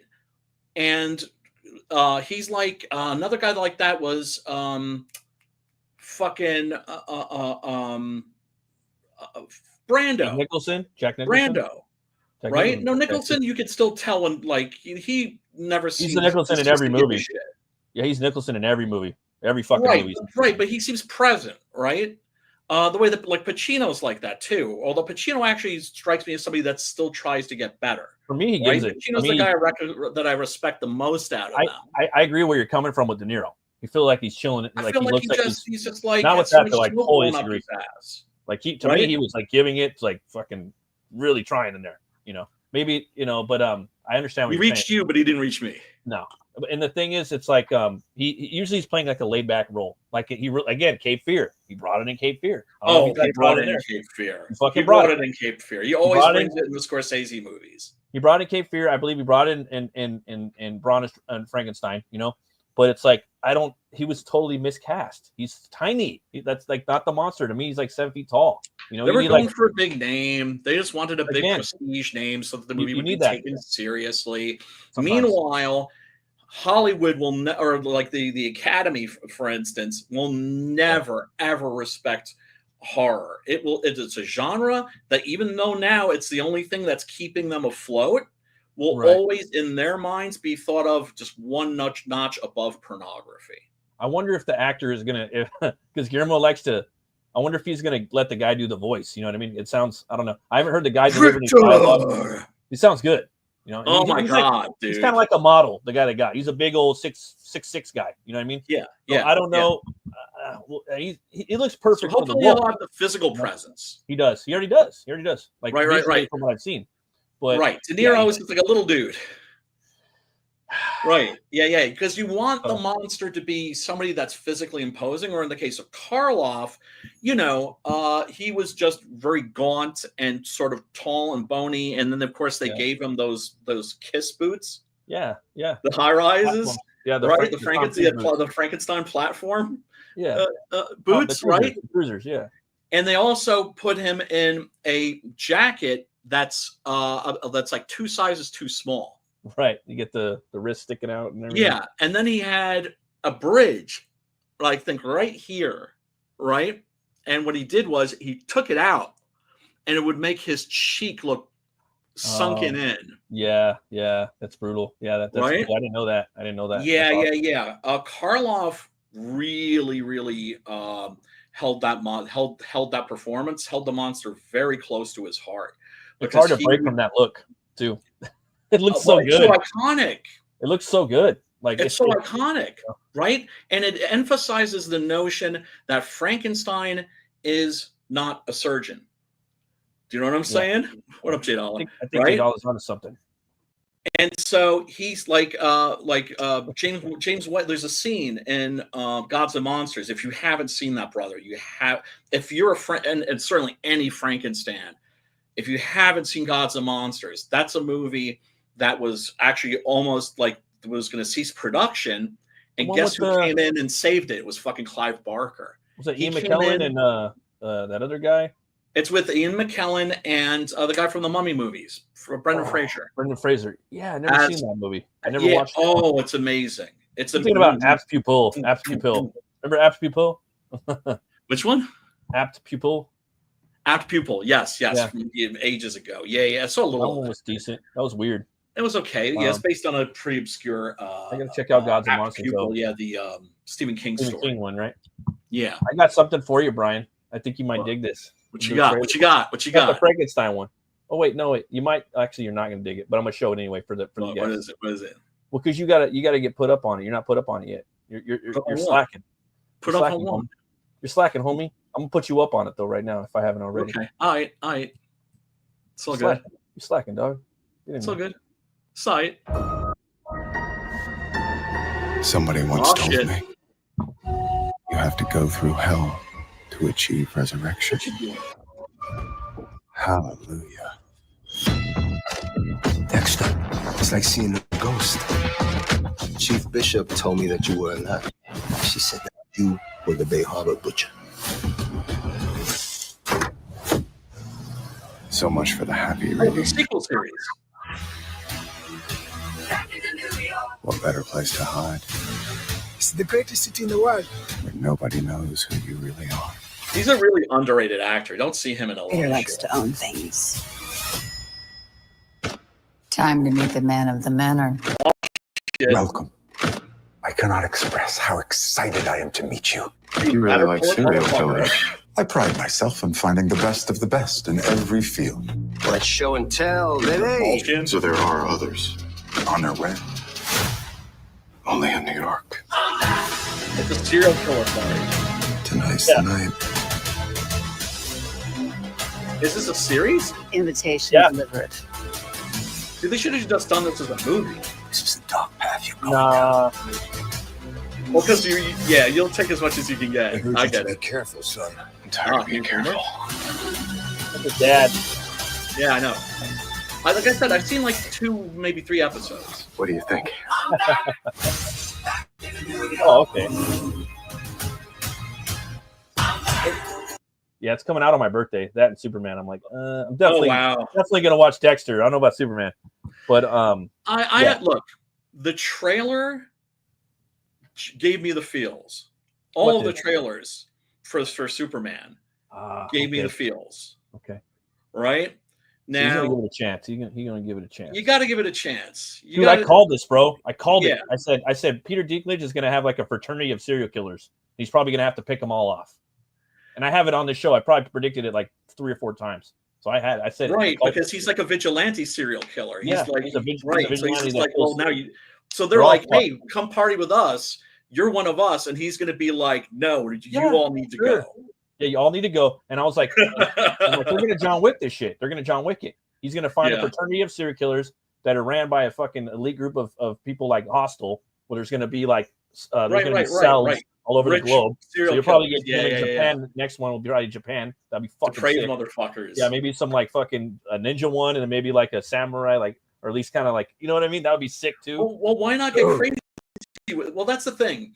One of the things I always liked about sequels when I was a kid was, and when it comes to like certain types of sequels, these days they always try to make sure that the sequel matches the original movie. Yeah. But back in the day, every now and then you would get a sequel that was just fucking crazy. Just swing for the fences, just out of the park to something totally different. And do something bizarre. Exactly. That's the only way. You can't do the same shit in the same, and you have to do something different. You know, you got to hit them with something new. Right. You know what I mean? Right. Like, and then if people are mad, people are, well, it's just like T2. You know what I mean? T2. Yeah. That's good, you know? Yeah. Well, I mean, doing out that Megan bullshit now too. I'm like, my daughter was showing me trailer. I'm like, oh, they're T2. Mithrigan? I liked Mithrigan. No, Megan 2 or whatever. Yeah. So yeah, I liked the first one. I thought the first one was okay. I got to check it out. It's not bad. It's better than Annabelle. Well, although Annabelle, what bothered me about Annabelle was the fact that the writer in me came in and was just like, how the fuck did you squander that opportunity? Because as a writer, it's just like, oh, if you could give me that script, I could turn that into not just a good movie, but a great movie. Dexter is it's a comic book character, bro, and the show is a comic book. You know what I mean? It's up there with, like, you know, he's kind of like he's a detective. It's got that hard boiled monologue all the time. I fucking love that. You know what I mean? But he's the Raymond Chandler. Yeah, I love the dialogue all the time, and he's so good in the role. You know what I mean? In the books, he's way different. He's fucking more. He tortures the fuck out of these people in the book. So they want to give him a little more. They want you to be able to human with him a little bit. So there's a little more of a social value aspect to him on the TV show. But in the book, he's more of a monster. You know, more Patrick Bateman-y. Even worse. And then Bateman in the novel is 100,000 times worse than in the movie. And some There's of the characters, no way that they could have done that at that time. Now they could do that. They're remaking that too, I believe, American Psycho, from my understanding. And they'll probably, you know, bring it up a notch. They always do. But Dexter. If I had the time, I would go back and rewatch the show. I fucking loved it, man. I like the episodic stuff. You know, I love that format. And if I could do that, I would do that. I like my comics soapy, and comics are supposed to be soapy. It's just we can't make them that way. They're too fucking expensive. That's why you got to find these vigilante characters like Batman, Daredevil, stuff like that. That's affordable. Oh. You make them good, and then you make the Avengers movie for the summer blockbuster. You know, that's what they should be doing. At this juncture, at this point, they should be doing that. Well, I mean, that's kind of what Ed Brubaker has been doing, right? With his pulp comics, like the Killer Be Killed. And is that good? Amazing. Okay. Then there's the other one, Relentless. Is it Relentless? I'm trying to remember the name of one. I can't believe I'm blanking the name of it because I fucking love that series. But yeah, he and I'm trying to remember the name of the artist. They're just banging those out, boom, boom, boom, and they're just like, yeah, basically we want to make pulp novels. Good to have you here, man. I haven't talked to you in a bit. I know, likewise, brother. Likewise. I've been doing these live draw streams from my phone, and I did a Puritanian the count. I was drawing that, but I'm doing it to where you just see the count. I show people the count, you know. There ain't nothing too crazy about him. He's a little different, but you're gonna see his opposing figure in there, and you're gonna see one of the main antagonists. But I'm not showing any of the vampires. You know, I'm not giving none of that away. But I wanted to tell you that, and you're cool with that, right? Fuck yeah! I think you'd be cool with it because you're. You know what I mean? I was like 99.9% sure you'd be cool. That's why I did it. You know, dude. Yeah, of course. So I've been doing these live streams, man. This shit is much turning up, man. This shit is about, you know, having fun making a comic, and then hoping that that by having fun making a comic, we're going to make like a really fun comic. 4 more hours. Yeah, definitely. I'm going to keep going until Brian bounces for a bit. I'm doing the shadow now. So I'm trying to do stuff where I can draw and not spoil my stuff and your stuff and whoever else I'm working with or commissioning.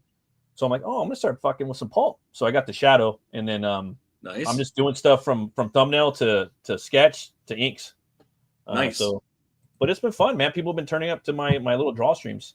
So I've been trying to do those like once a week. So you're getting to see me fuck up my drawings. You get to see me make good stuff, bad stuff. Like, oh, you fucked that up. But you're gonna watch me kind of. I figured that would be kind of cool, you know. Some people will probably turn out more for the inking streams, but you'll be doing the thumbnail stuff. So yeah. I mean, like I've seen that you've been on like in the wee hours of the morning. Yeah, I go on at 3 a.m. That's usually when I do it. Like this time, you know. So right, but then I'm always just like, no, I need to power down. I need to power down. No, you gotta go to sleep. Fucking hop on. I'm not even gonna fucking hop in the chat and say hey. But yeah, no, because I've been trying to get to bed earlier. And tomorrow you're doing a stream, right? Yeah. Tomorrow try to get in there. To Death Race 2000, yo. I've seen it. If I'm around, I'll jump on. But I know I'm working late tomorrow. I'm working your time at least till 10 o'clock. So have you ever seen that joint? Yeah, we did it. We did it back in the horror movie club. No, we didn't. Cool. I think we did. No, I don't think we did. With Frankenstein. No, Death Race 2000. Yeah. Did we? Isn't he the driver of the? Yeah. I forgot was it David Carradine or someone? David fucking Carradine versus. Yeah, we did that. Sylvester Stallone. Did we? That movie's awesome. Yeah. Well, fuck it. I'll do it again, man. I mean, it's different though. It's different. It's different from us doing it on Horror Movie Club, and it's different from you because you're going to be dropping factoids that you a lot of times probably aren't going to be doing it from. It's a different experience, you know.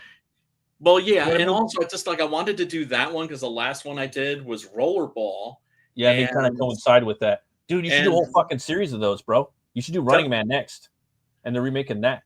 Yeah, they are. I would even put Escape from New York in there too. It's kind of like tinged. It's kind of tinged a little bit, not 100%, and it's not sport, but it sort of is in a way. Well, I mean, it's dystopian science fiction, right? That feels like it could have been made in the 70s because it was conceived in the 70s. And it still came out in what technically is the golden age of Hollywood. Yeah. And the golden age of Hollywood science fiction, which was about 74 to 84. But there's if you're being charitable, I would say 82, right? Because it peaked with Blade Runner and The Thing. But those were both massive box office bombs. And that changed like the future of Hollywood. Almost genre creating. Halder's got a little comment right here. I got the anatomy/figure drawing books I ordered. I think it was false advertising though. They are mini pocket size books. At least they have good content. But I was expecting full size books. No, I got you, man. Some things are, misrepresented. But I was gonna say, hey, man, there's so many of those types of movies now too, man. Like even the Hunger Games are in that genre. They are. Yes, I didn't know that. Yes. Yeah. The whole thing. So you could do a whole playlist of those. You could dive into it. My daughter loves the Hunger Games, bro. I'm like, I just can't get into it.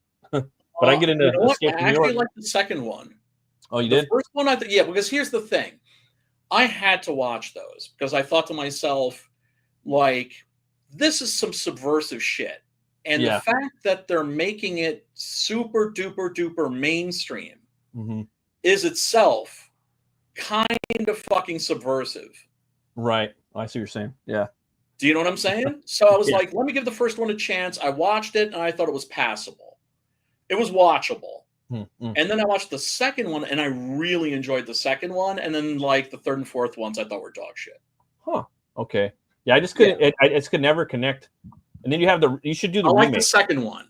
You should also watch the remakes and then just fuck them up. Like talk about stuff you'd like, maybe a little bit. I like Danny Trejo and I like fucking, I like, and then I watched the remake of, what was the other one? Rollerball. I never watched Rollerball. It looked kind of boring. The remake. Oh my God, dude. I haven't seen the original one. I've never seen it. It bro, you one need of to the do things that, that's so great about the original Rollerball is the fact that the look of it is so iconic, right? It just looks meaner, dude. The other one looks a little.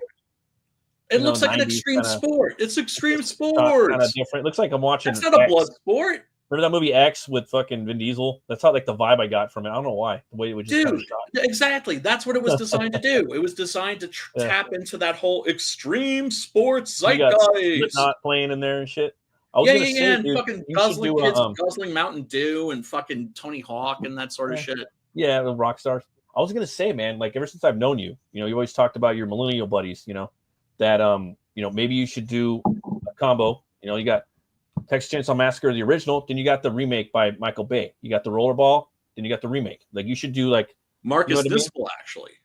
Yeah, produced by Michael Bay, but directed by Marcus Nispel, who I have very mixed feelings about. But you know what I'm saying though? Like you say, okay, guys, okay, kids, you've seen this shit.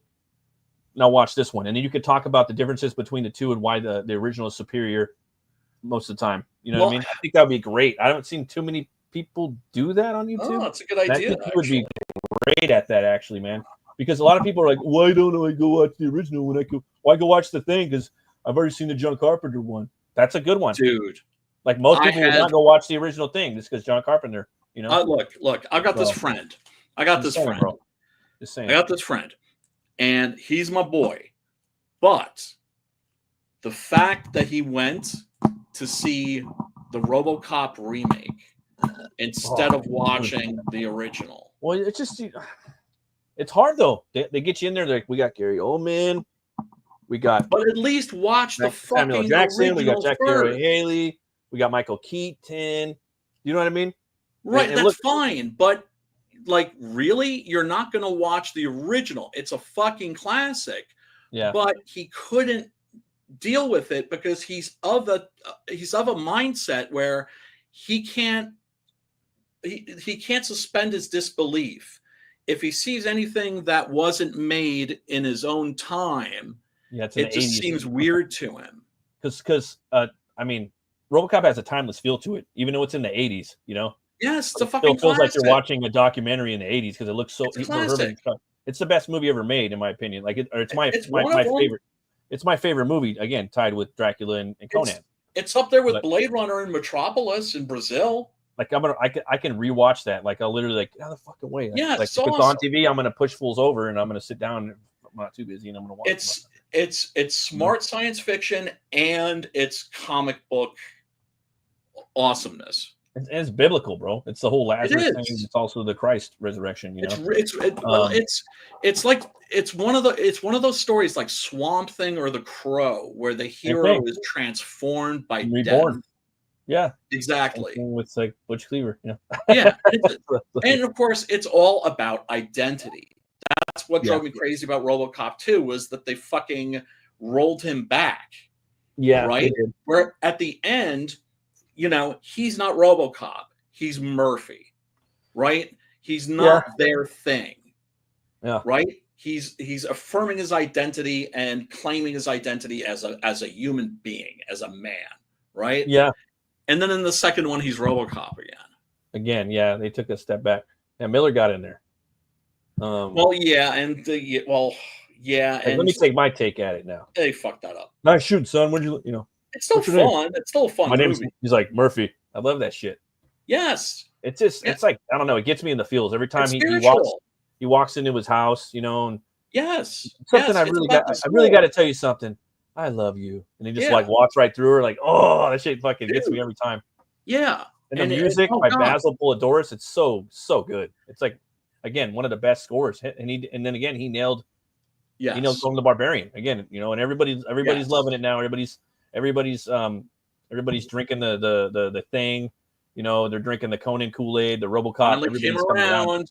Yeah. Started with Blade Runner. Blade Runner, I thought was going to take 20 years. It took 15.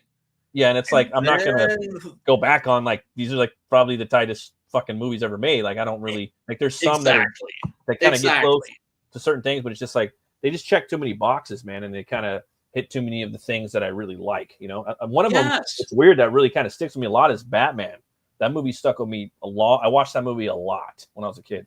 The original Tim Burton one, but it was like the score and a lot of things like that. But then there's something that's just like, but what I like more now is Batman Begins. I like that one even more. Way better. Way things better. have changed, and it still has all of the things that I loved about Tim Burton's Batman. It's got the score, but it's even better. It's hard to top that, even with the warehouse scene from Batman versus Superman. Yeah, I mean, it's not that I dislike the Christopher Nolan Batman. It's just I prefer my problem with his Batman is that, and it's a valid take on the character, but my problem is that there's three characters. There's Bruce Wayne, then there's public Bruce Wayne, and then there's Batman. And Batman is a performance. And the way I always preferred the character was the way that he was done by Paul Dini and Bruce Timm in the animated series, where it's like Bruce Wayne is the act and Batman, like that's the real guy. You felt that way? Yeah, big time. So you just, okay. So yeah. There was three different characters in there for sure. Oh, for sure. There's usually not and two. it's valid. And it's valid. It's a valid take. I will say that the two different Bruces, though, they kind of is two. I guess I am going to disagree with you, Brian. I get because there are different two Bruces. You got the Alfred Bruce, and then you got the public persona Bruce. That's in the comics. It was like it was kind of a rich douche. He's going to ham it up around everybody and sleep in the yeah. So that's what I'm saying is that's right. So there's the real Bruce Wayne, then there's the public Bruce Wayne, who's basically like JFK Jr., right? Yes. Because who is Batman going to be? He's going to be the last guy you would ever expect. Who's Superman going to be? There's the last guy with Superman. If you found out, you'd be like, guess who? Dude, we found out who Superman is. Who? Clark Kent. Like that nebbish. Yeah, like that fucking Superman nerd. has a bunch of personas too. It's the way I've always seen it. Like for me, there's always Smallville Clark, which wasn't that much of a nerd. He was almost jockish in some ways. Yeah, to public eye, farmer jock. Then you have nerd fucking Metropolis Clark. Then you have Kal-El, which is like space, version of him. If he was actually go out in space and actually want to deal with like the Kryptonians, in which I think he has in certain storylines. Then you have Superman, which is something that's totally different to a certain degree. He's a kind of Boy Scoutian in some ways, in the way that he deals with some ways, and the way that people interview him. He's really nice in interviews, and they do interview him. They talk to him eventually. They talk to him in the comics. They talk to Superman. And he's not the same. He's wearing 3 to 4 masks. Right. I don't know. Right, depending on which version you're doing of the character, and that's the thing. It's like every comic, every movie or TV show can do a different version of the character. We're always going to have our favorite versions. You're hyped up for the Superman. You like the trailer? You thought it looked pretty good. The new one where he's kind of getting all emo and shit. Yes, and like that? Because thank goodness it's like that they're making it's a reboot of the DC universe that seems more comic book oriented to me. Definitely Silver Age. Yes, lean into that. Lean into the corniness, right? I think that it's going to be good. I think that it's going to do a lot of things that are going to piss people off, but at the end of the day, I'm like, oh, yeah, it was good. I think he's going to poke at some Republicans in the movie a little bit. Little people that voted for Trump. I don't know. Personally, just a little, maybe a little pink here and there, and then there's going to be some comic book fans that are going to get annoyed with it. But I think overall, the movie is going to be a big hit. It's going to make a lot of money, I think, and a lot of people are going to like it. But there's going to be a lot of fanboys that don't really like it a lot. Well, remember when everybody was saying that with the Daredevil Born Again that they were going to turn Kingpin into Trump? Yeah, they didn't. They turned him into Rudolph Giuliani. Yeah, I didn't really see the Trump thing too much. Not at all. Everyone's saying it's an allegory, but I also feel that that's low-hanging fruit. It's an easy way to get your clickbait going. You know what I mean? Because wokeism was a grift. It still is. Anti-wokeism is a grift. No, they're both grifts. They're not going anywhere. They will forever be grifts. Both of them. Both sides. They're both grifts. And it's easy, low-hanging content. You could do that. I can jump on either side of that and fucking make content like that if I wanted to. But now those clowns are done and that shit's over. So what are those people going to do? Yeah, but I don't know. But they got some embers to stir right now. Yeah, but at the same time, I don't like. There was some fucking whack shit that he was doing in the Creature Commandos too. He was poking at the fucking. Yeah, I know. And I didn't like that. So he's like a that leftist. either. That was some woke shit. He's a fucking weirdo that I don't like about him either. So, but we'll see. We'll see if the movie's good or not. I think it'll probably be a hit. It has a chance. I'm not feeling Fantastic Four. I do like the design of Galactus. I think they got a great guy to get it. It's what's his name's boy? What's his name? From The Witch and The Northman. Robert Eggers' boy. He puts him in every movie. He was the father in The Witch. He's playing Galactus. The dude with the really deep voice. And is Galactus gonna just be a fucking giant? Yeah, Hopefully? he is. Totally. Yeah, he is. I want to see it for Galactus and Mole Man now. I just want to see if they do Mole Man justice. And I know, like, who else is Mole Man supposed to be up in this? Mole Man's in the motherfucker. Yeah. No shit. John Malkovich is in there, so I don't know if he's playing Mole Man or what. He's in the first trailer. You get Malkovich in there, so no kidding. But I just or what's his name? Fucking, I forgot his name. Pedro Pascal. He just kind of getting on my nerves. He's just everywhere, and he like him. Like Oscar Isaac's, okay, all right, bro. You can have Frankenstein, but that just fuck off. I mean, you're great, but Oscar Isaacs is a much better actor. For way better, leaps and bounds better. But it's like, all right, guys, fuck off a little. I mean, give somebody else some roles. Like because Hollywood, they only hire like 10% of the same people, and they just keep fucking just giving them roles. Like okay, you're the it guy and girl, boom, boom, boom, boom, boom. So I hate that. Like I want to see some new talent come in. I mean, look, there's how good you are either. Just kind of, bro, like, give it to somebody else. Idris is like that. Fucking Michael Fassbender is probably the worst. But I like for a while. Now he's kind of starting to filter out a bit. Fassbender, you don't see him too much. He was in that trailer though. That was great. That Kung Fury trailer. Did you see that? No. Oh, dude, go watch it. It's 10 minutes long. It's so good. He's in it. Arnold Schwarzenegger's in it. It's fucking dope. It was supposed to be a movie that wasn't supposed to get leaked, but they probably did the Ryan Reynolds Deadpool leak. You know what I mean? Oh shit! That's what they did. They had to have done that. But it looks great. I want to check it out, but so I don't know. Frankenstein, the new Predators, Killer of Killers drops on Friday. That movie's coming out. That looks great. The animated movie's coming out on Friday. The trailer looks great. Frankenstein looks great. Badlands looks great. Yeah, Dexter looks great. I can't wait for that. And I don't know, man. There's just not too many comic book movies. I'm watching. I think I'm gonna watch Bass Reeves. Finish watching that right now. I've been watching The Walking Dead: Dead City. Okay, it is. Actually, yeah. Yeah, that's the one with Negan, right? And Maggie. Yes, and 2 seasons. I'm telling you, if you watch it, tell me whether or not you're picking up something that I kind of felt like I was picking up. Okay. Which is like an anti-DEI thing. I got to check it out. But I remember you were telling me about like that big zombie flesh mass monster that they had like in the sewers. I gotta peep that out for that. And something about Negan and Maggie just sounds like a cool show. It's Escape from New York with zombies. I was gonna say that's Escape from New York. I was gonna say, is it Escape from New York? Because that's definitely like very Escape from New York. And I'm sold. And Negan's a cool character. I like Jeffrey Dean Morgan. He's awesome. And that it's cool. And the villains are good. Fucking phenomenal. It's probably better than a few seasons of Walking Dead. Oh, dude.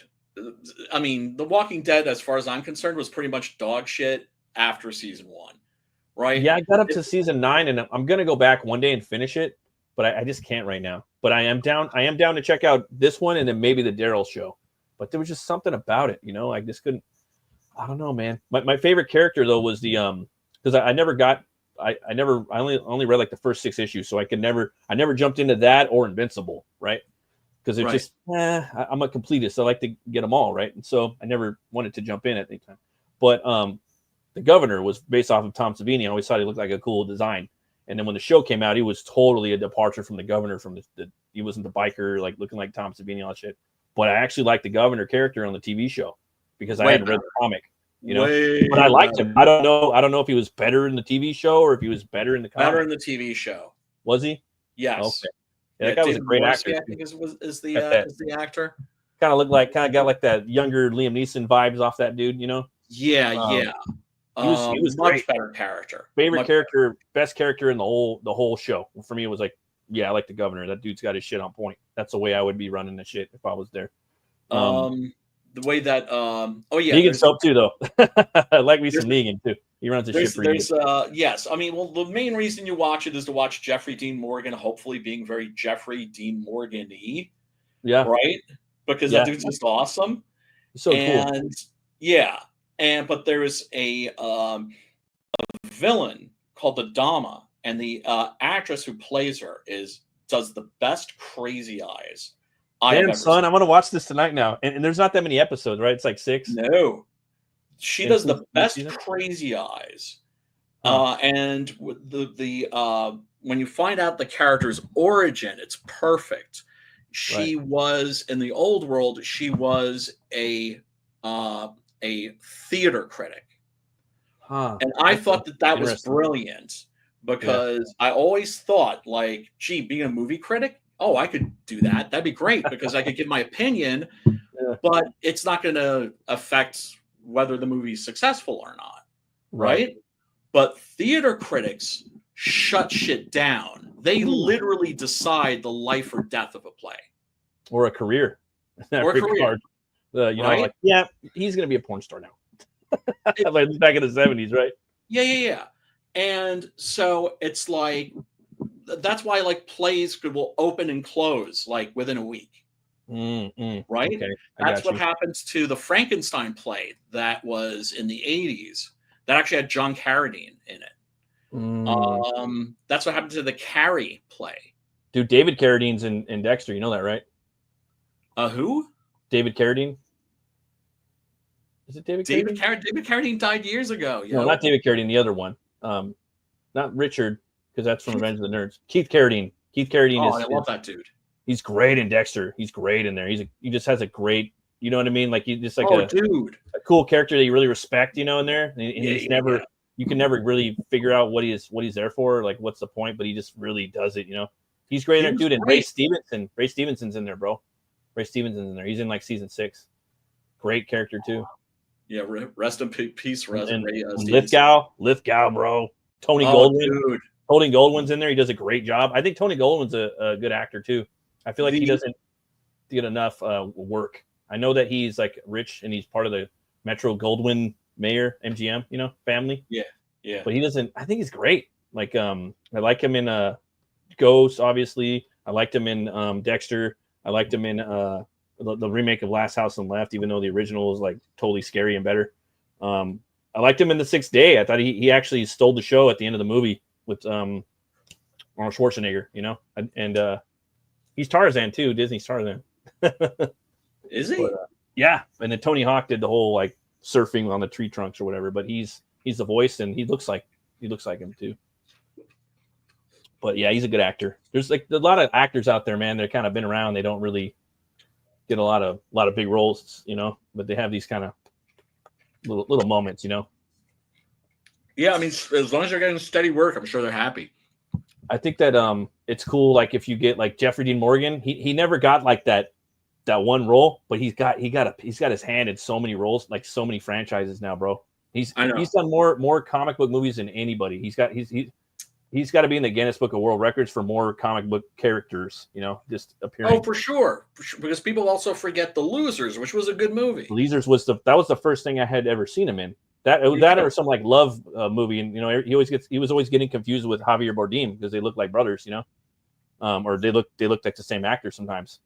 And he was in, you know, I can't even name them all. He's in Jonah Hex. He's in That's Walking right. Dead.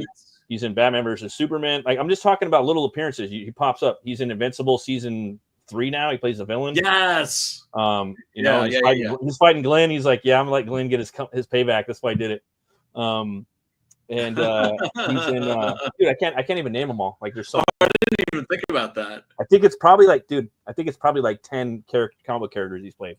I'm gonna have to grok it and find out, but that fool needs to get some award. And I think Patrick Stewart's gonna be the one with the that's been in the MCU, something like that, like, or at least the most appearances or something, because they're putting the X-Men in the new Doomsday bullshit. I know. I'm gonna watch it. I feel like I have to watch. Yeah, I'm gonna watch it. I'm gonna watch it maybe when it's like when I have like nothing better to do. That's I'm gonna try to go out and watch it like Thursday night. I'm gonna go full bore, old school. Like I'm gonna go watch Thomas Jane's The Punisher or Ang Lee's Hulk like Thursday night. Midnight showing. I'm gonna try to do that. I'm gonna go all out for that. Fuck it. I don't care. Oh, dude, if you're gonna watch I don't care if it sucks. I'm gonna do it. The 2004 Punisher, watch the extended version. Oh yeah, it's way better. Yeah. I have that one. It comes with a cool box too. I have the DVD box. It does. With the skull. Yep. Yeah, that shit's hard. So. Yeah. And I miss those, man. Fuck, they don't make that shit no more. Yeah, I remember going to Best Buy like every week. Oh, they do. Dude, fucking Arrow is always coming out with new shit. Okay. Vinegar Syndrome is always coming out with new shit. Scream Factory, Shout Factory. I mean, it's like. Thanks, man. I forgot about that. Thanks for putting me up on that shit. I didn't even. Totally forgot about it. Fucking Severin. Severin is fucking busting mad crazy shit. Dude, did you see that fucking 4K Captain Kronos box set? He said, yeah, let me see that Lobo shirt. All that shit, man. Got the Lobo shirt? Yeah, it's pretty bad. Little busy biz. Nobody beats the biz. You know what's funny? I realize that people never understand, like, when I say that, like, what I'm referencing. I'm referencing a song by Biz Markie called Nobody Beats the Biz. Which itself was a take on a TV commercial that would play in the New York City area, which was for a store called The Wiz. So it was like Nobody Beats the Wiz, and so then Biz Markie did Nobody Beats the Biz, and so that's what I'm referencing when I see any Simon Bisley shit, and I go Nobody Beats the Biz. He's there. You've learned something. That interview they did. Those 2 interviews they did, like, and just hearing that, that was gold, man. Like, I had to go back and rewatch that. But I was just so, like, it was so fun just watching it. I was having drinks, just watching it, eating some smoked Gouda cheese, drinking some whiskey, watching him talk. It was so great. And fantastic. Hearing him meet Lobo, because he met Lobo, right? He met him when he was a waiter, I think, in England somewhere, like a small town, and these Scottish bikers came in and they treated him well, and they had him sit down. And that was Lobo, and that inspired his whole. I think it changed the trajectory of his artistic life and life therein, So it was. It brought him into the mainstream, Lobo. He's been doing Slain, yeah. Well, I mean that happened like a long time ago, like when he was really young.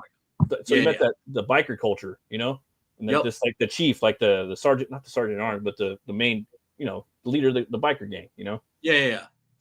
And he's like, these are just modern barbarians, and they're fucking cool. They're like, they're noble savages, like not like these fucking assholes, these bougie, assholes that are buying their, shit here. These guys tell me to sit down at the table and eat with them, just so I connect with like that guy. I want to meet him before before me and him die. I got to meet that guy. Oh, I want him to do a piece. Coolest. I want him to do a cover for me, man. Like he's at the top. Phil got lucky, so did Chimera, man. They got in there. Like I was too shy to introduce myself, but you got camera. You got. Was it Starstruck? No, well, a little bit, right? I might get that way around him. I've never gotten that way around celebrities. I've been around. I've worked, done things for celebrities before. It depends on who they are. It depends on who they are. But I don't know. I might. Because it's like I was doing great with I was doing great with Barbara Steele until she fucking looked up at me with those fucking cat eyes and smiled.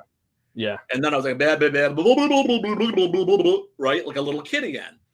And but fucking Bisley was just like a nonstop fucking drunken orgy at his table. And he's not like that anymore. He's been, I guess, sober for 2 years now. So good, because you know what? As much as I fucking loved seeing how that guy was partying with his fans, right? How fucking cool that was to watch. It's just like, well, dude, you're gonna fucking kill yourself if you. You gotta stop. You can move on to. You have to fucking stop. There's other things to do, smoke this sticky icky.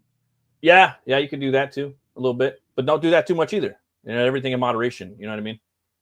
You got to do that. You got to learn to play tiptoe in the mud and play around the mud without getting, don't destroy your fucking body. It's just like it'll destroy your body. Yeah. First of all, you're a fucking comic book artist, not that. He's an icon. He's arguably maybe the best comic artist, of all time to some people. He's in my top 3. You know. Oh, he's up there. He's Like, my Frazetta. You know. So Frazetta, fucking. Although for me, when you talk about the greatest comic book artists and your favorite comic book artists, those are two totally separate discussions. It can be. Yeah. For me, Plug. Yeah, that guy's awesome. who unfortunately, like, we got cheated out of decades of fucking comic books because he went to work for Hollywood. Mm-hmm. Oh yeah, but he did, dude, so much Yes. stuff. I think he worked on Shrek, and I watched so much shit. So much shit. Cartoonist Kayfabe had some. I think they did a video on him. Someone did, and yeah, they were just showing all of his stuff. He's still. I mean, you know, I gotta say, it was. yeah. I love you too, Jadala. You know, like, I mean, I geeked out hard when he responded to one of my messages on Facebook, right? Ooh. Where he posted, images from an issue of Man-Thing. It was one of the first comic books I read when I was a little boy, right? Inherited from my.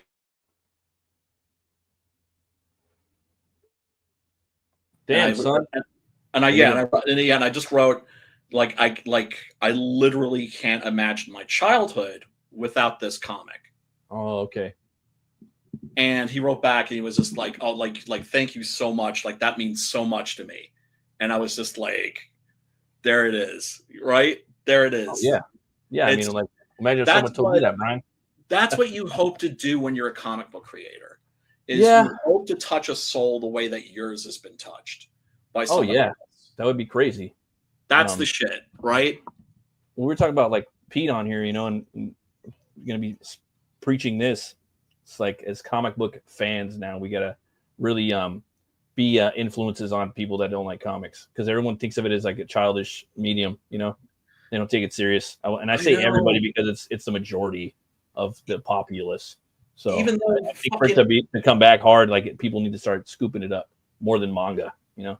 Well, well, you know, it's been around before, you know. Comics were the thing. They were for adults when they came out. Cartoons were too, man.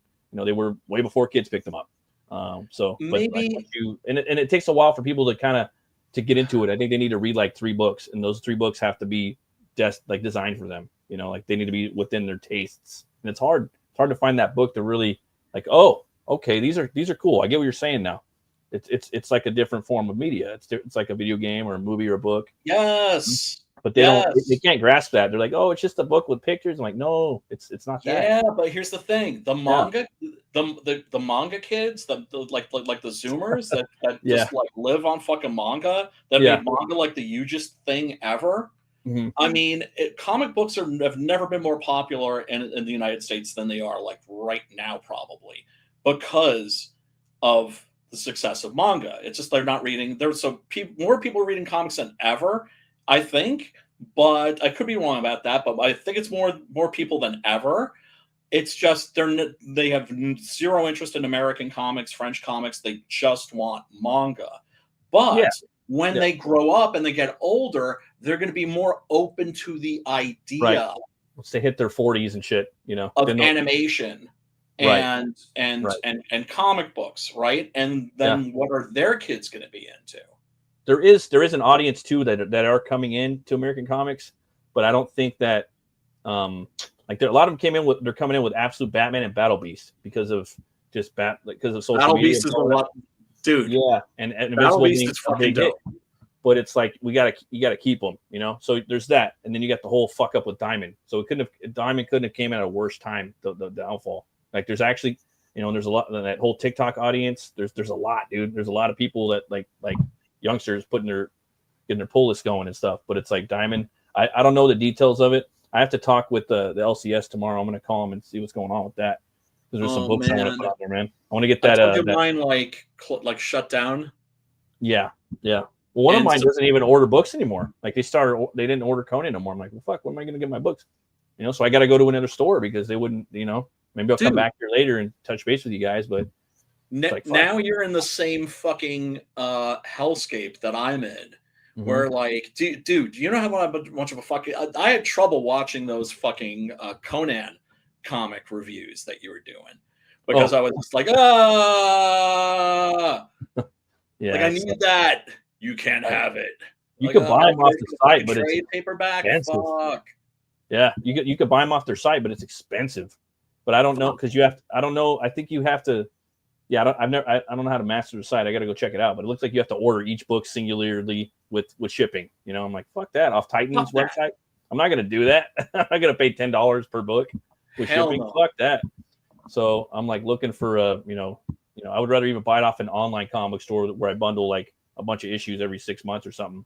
But I don't like that. I like the episodic once a month. I'm gonna read my Solomon Kane. I'm gonna read my Conan and my Savage Sword of Conan. You know? Yeah, it's serialized fucking storytelling, man. Yeah, dude. I don't want to. It's just no, dude. I want to read like at least one comic a week. You know, that's hard nowadays. Even for most creators, it's hard. Like dudes that are drawing and writing comics, they don't read comics that much. You don't really hear them doing reviews and shit. You know, they're all nerds too. They're all comic nerds. That's why they draw comics. You know, dude. I got to get something to eat, or I'm gonna fucking die. All right, brother. Well, thanks for having me on. Chapping and yapping. If you can swing by tomorrow. I will, bro. Definitely. Yeah, if I'm around, I'll definitely check it out. I might be at work, but if I can, I'll definitely jump in there. All right. Peace. Thanks everybody for stopping by. I really appreciate it. Everybody that said what up, Jay, Phil. You guys have an awesome week. It's the first, so get out there and have a good week. I'll see you guys next time. Always remember to be bold, be brave, and roll the bones to know your role. See you guys next time.